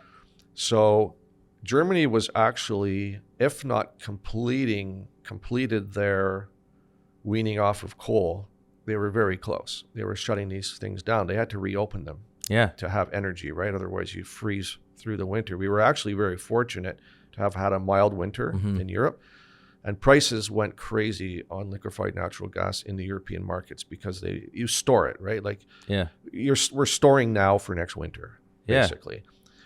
Storage is full right now, so natural gas prices have plummeted. There's even, I've heard one point of view that they could go to zero like oil did a few years ago, but that's the commodities markets. It's not really the price. There's just too much of it. But moving forward, we have to get that gas to the European market, which again, Canada's in a great spot, but we don't have an exporting facility on the East Coast. No. There was talk about reopening one, reversing it because it's an import facility, but that was dropped this week, I believe.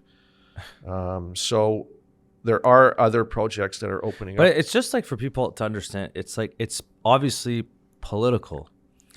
Yes. You know, the current leadership, they don't want to extract liquid natural gas, but it's like, okay, well, you claim to care about the environment, but we can export this liquid natural gas over to Germany.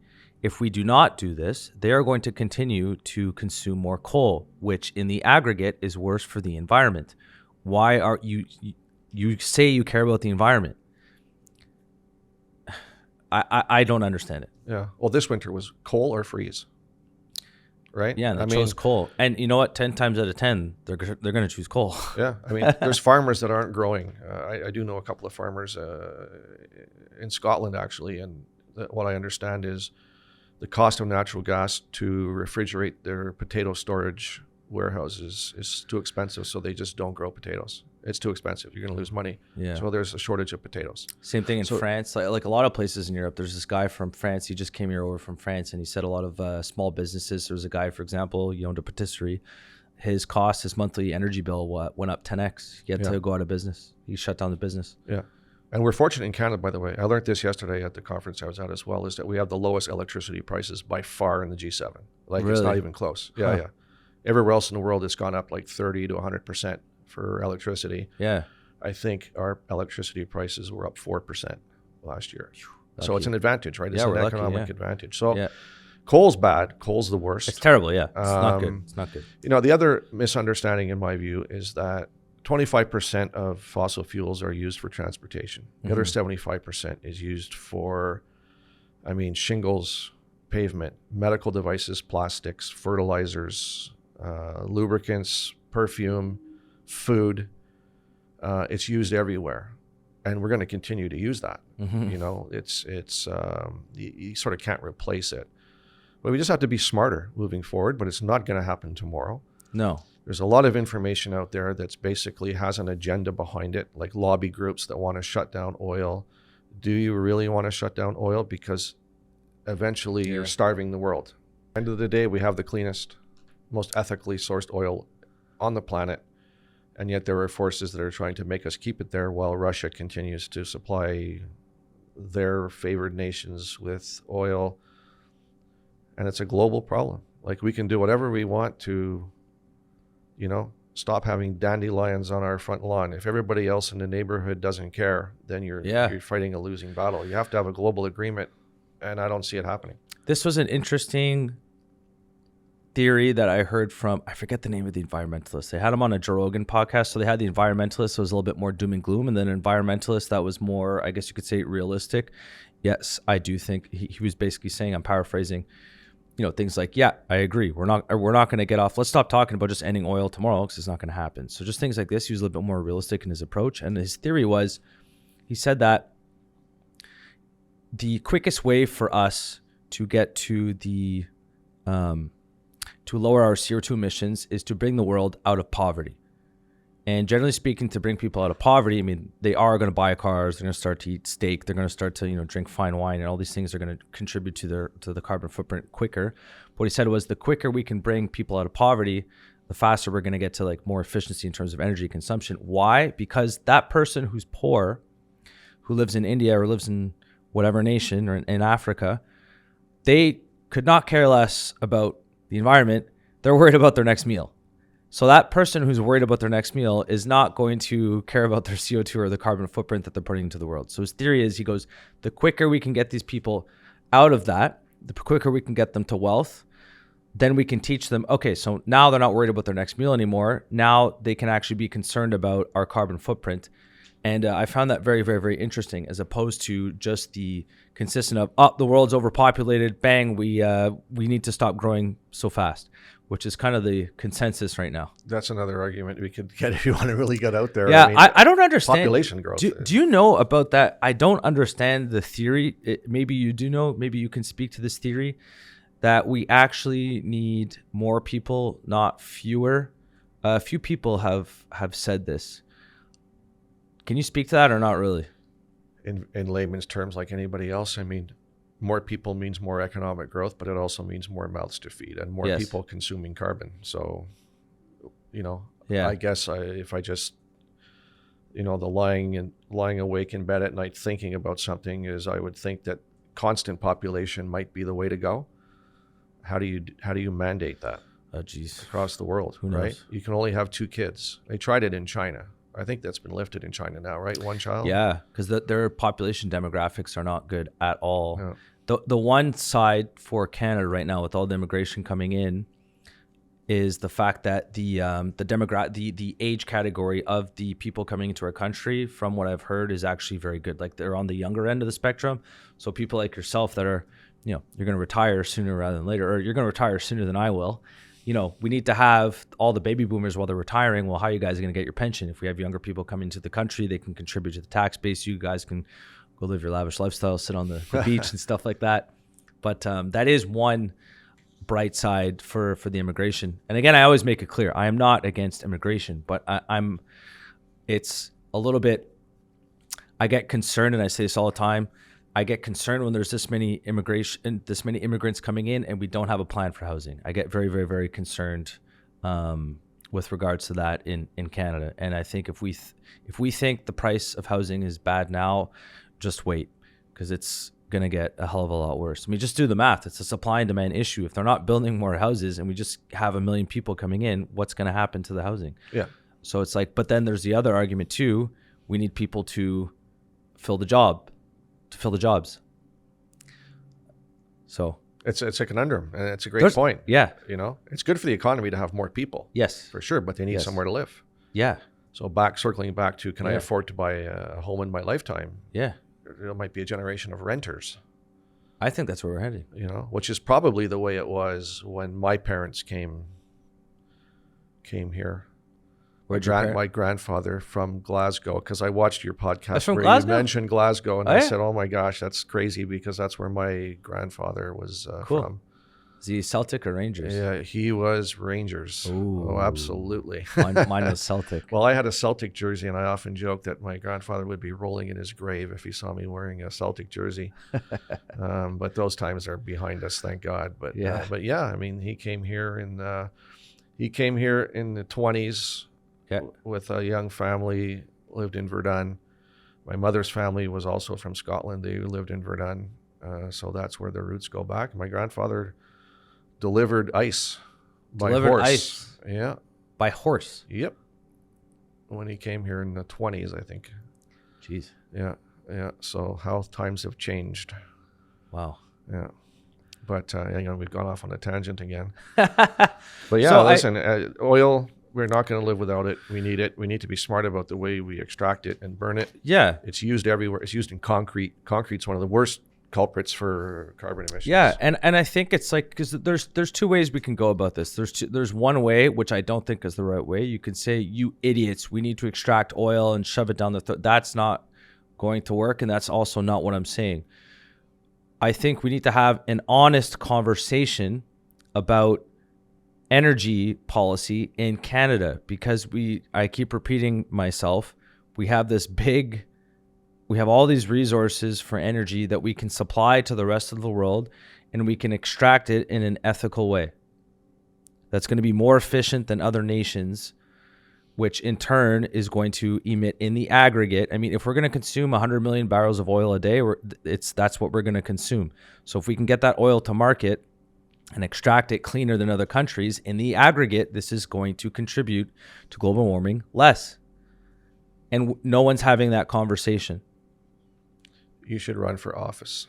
I'll never run for office. I don't blame you. But again, let's backtrack to the reality, right? Is a lot of votes, you can get a lot of votes by saying, I'm going to save the world and go green, even though it's a lie. Look, I'm going to go out on a limb here. It's basically a lie. We can't go green in the near future. You just can't unless you're willing to make massive sacrifices. Are you going to lower your thermostat to 60 all winter long? Are you going to not use air conditioning? Or, oil is used in pharmaceuticals. It's used in building roads, shingles. It's used everywhere. And the people lecturing us are flying around the world in their private jets. That's one of the jokes, right? Was when, I won't name the actor, but you could probably figure out who it is. There's a couple of them that would go up to the tar sands in Alberta and say, look at this bloody mess that's being created in the name of the oil industry while they have a yacht with 2 helicopters on it. So I know. And CO2, just look up, for those listening, look up CO2 emissions of a private jet. It's a lot. Yeah. It's a lot. So these people lecturing us, they're going to contribute more to the carbon footprint than you and I in our lifetimes. Yeah, but something that's out there that eventually I think we'll have, but we don't have now. The technology is, of course, hydrogen. Yeah. Nuclear is clean. Yeah, nuclear. Do you know anything about nuclear? I heard that Canada right now is actually an industry leader for nuclear energy. Yeah. It's by far the cleanest. The debate is always, well, what do we do with it once we're done using it? Which is a good debate. I don't really know anything about it. But do you know anything? Can you speak to nuclear energy? A little bit. I mean, it's hard to get new projects approved. Things like Fukushima, right, are like in your recent memory. Yeah. That's the worst case scenario, is a nuclear disaster. Yeah. But technology is better. I think what Canada has, and I'm not 100% certain, is a modular reactor technology. So you could actually take a small reactor, take it up to Sudbury, for example, and it would power Sudbury because it's a small cookie cutter reactor that's state of the art, much safer, and it's clean. It's clean energy, right? But it seems to be out of favor right now. Like, I'm not sure about this either, but I think France has said, no, was it France or Germany? One of them said, we're going to shut down all of our nuclear plants. And there is the problem of disposing of nuclear waste. But technology They said this recently?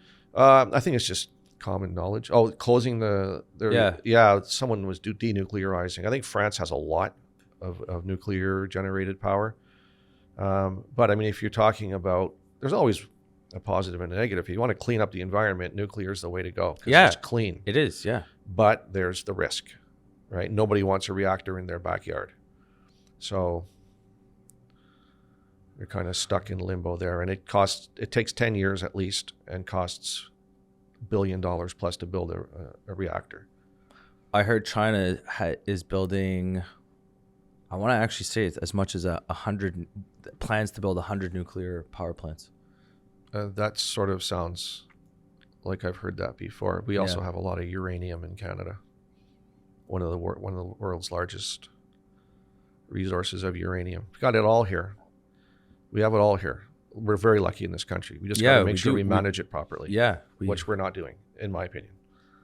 Yeah. No, I know it's your opinion, but this is good. It's because a lot of times, and I've had these debates, it's not really a debate, it's more of a conversation. I've had these conversations with my friends before, and it's always just the narrative, oil bad. We need to go green. But there's just realities. It's like, okay, well, like you said, do you want to put your thermostat to 16 for the whole winter? You probably don't.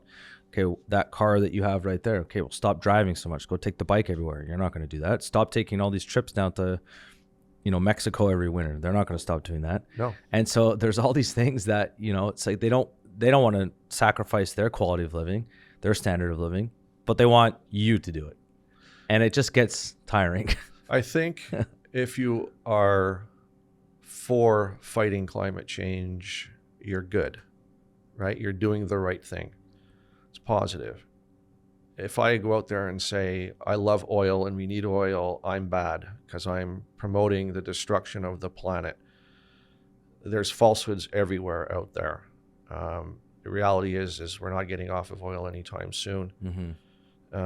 The other reality is there's a lot of interest groups that promote their agenda for various reasons. Yes. Economic, business, and political.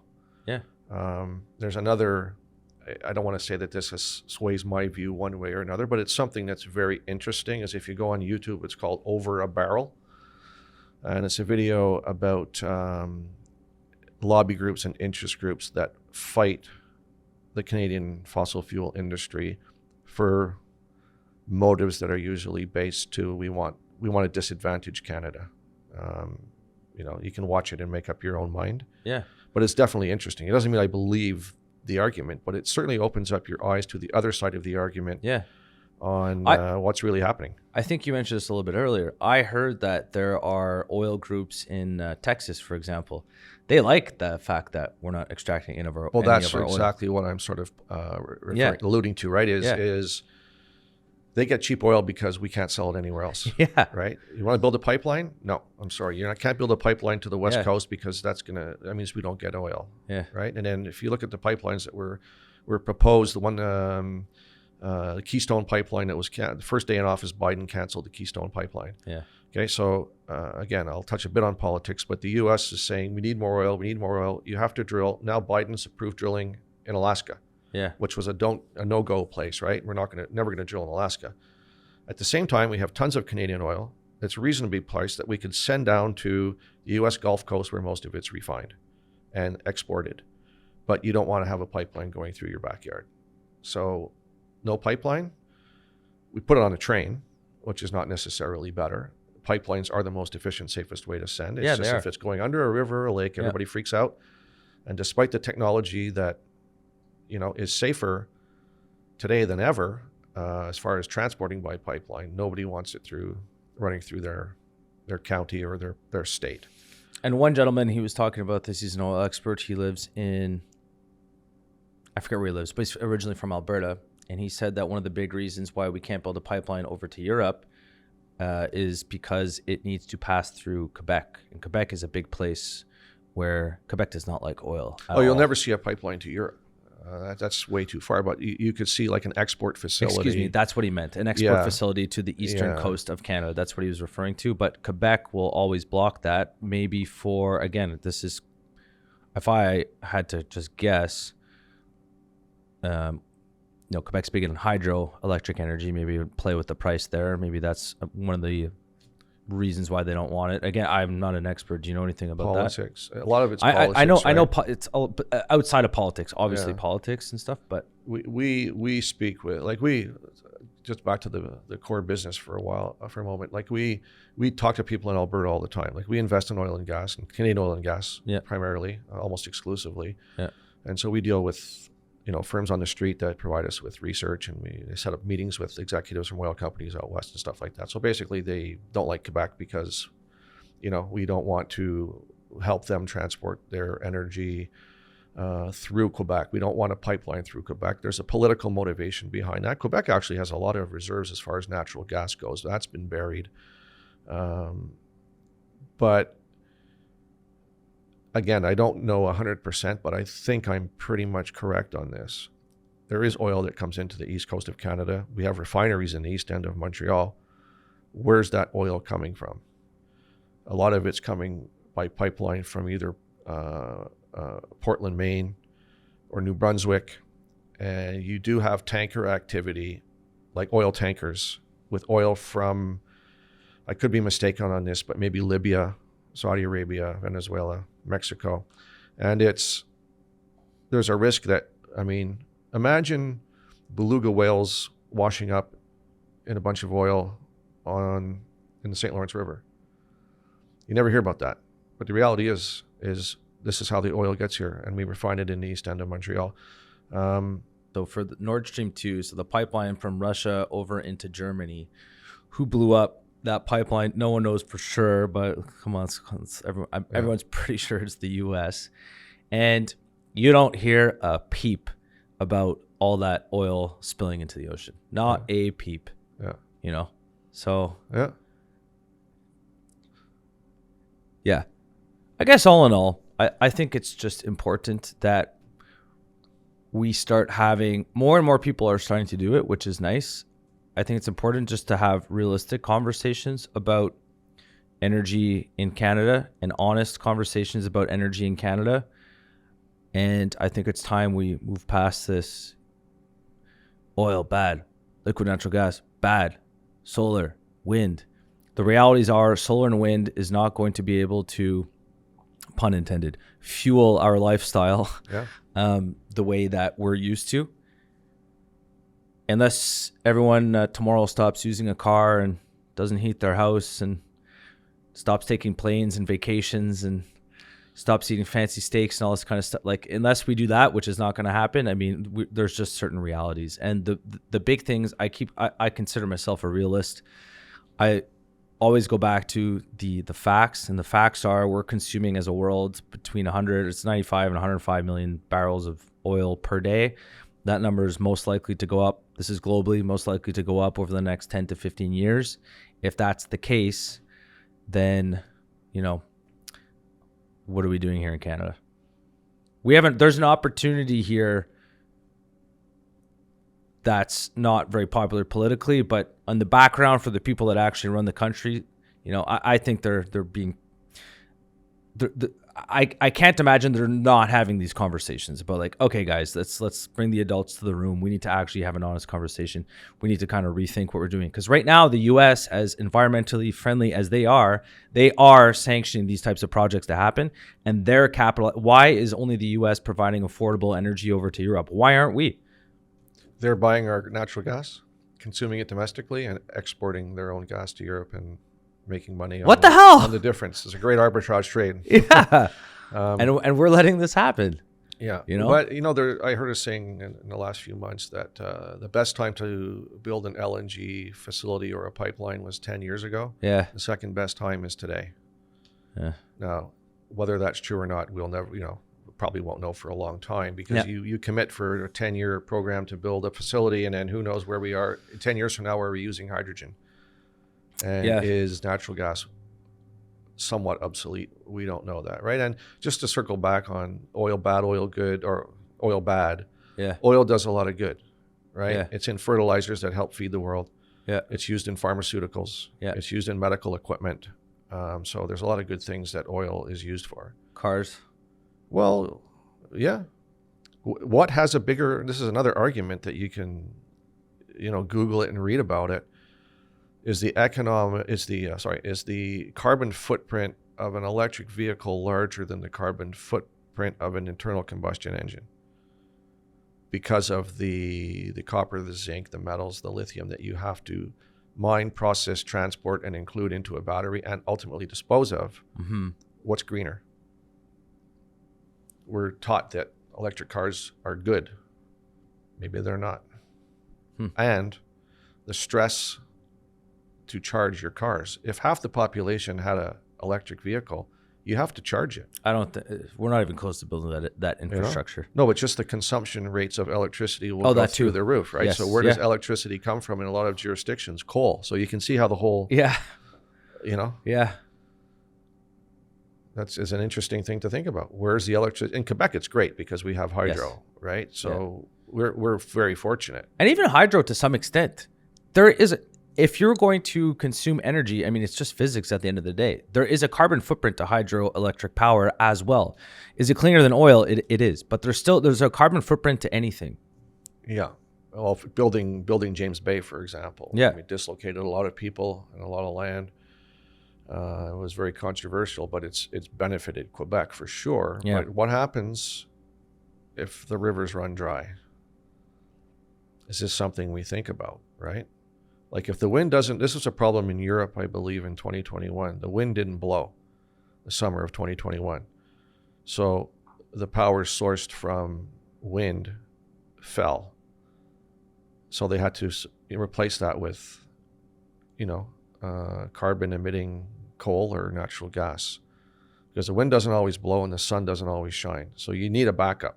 Mm-hmm. Another argument for fossil fuels, you need a backup system. Fossil fuels is a good backup system. It functions almost all of the time, right? There's no downtime. Nuclear has basically no downtime.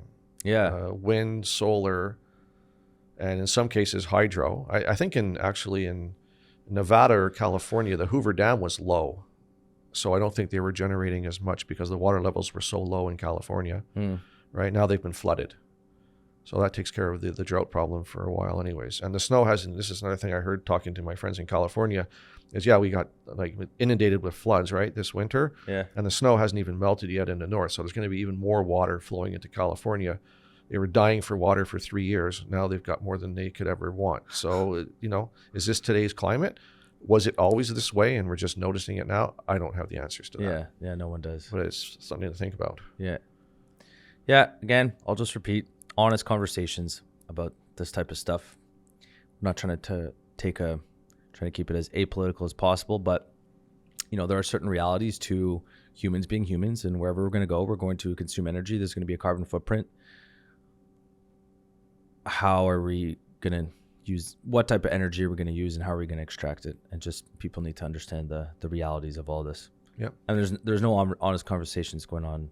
There's more and more in the podcast, but in the mainstream, like just the narrative outside of, podcast world and stuff like that, it's, there's always an agenda behind it. Yeah.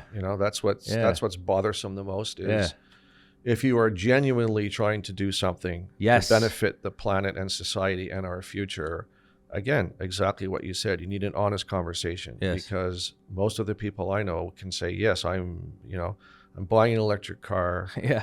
I recycle like a maniac. I just do it because I think it's responsible to do it.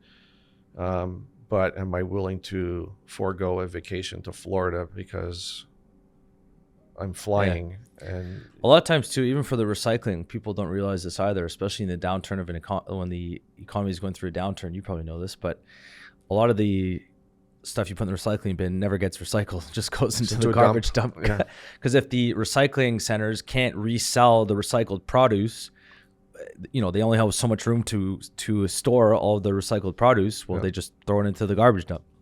Yeah. What's a common sense solution? Again, when I was a kid, the milkman dropped off the milk at the front door in a glass bottle. Yeah. You returned the glass bottle and it got refilled with milk again and reused again. Yeah. Now we have cartons and plastic bags to supply our milk, and that I'm sure adds up to tons of waste. Yeah. So if you really want to be, if we want to be green as a society, maybe something that says, you know what, let's go back to putting milk in a glass bottle. Sounds simple, but it would make a difference. And I'm not a super greenie. I'm just saying that's reality, right? It's common sense. Yeah. At the end of the day. Yeah. Well, they do that for the, they do a good job with the beer, I think, putting incentives.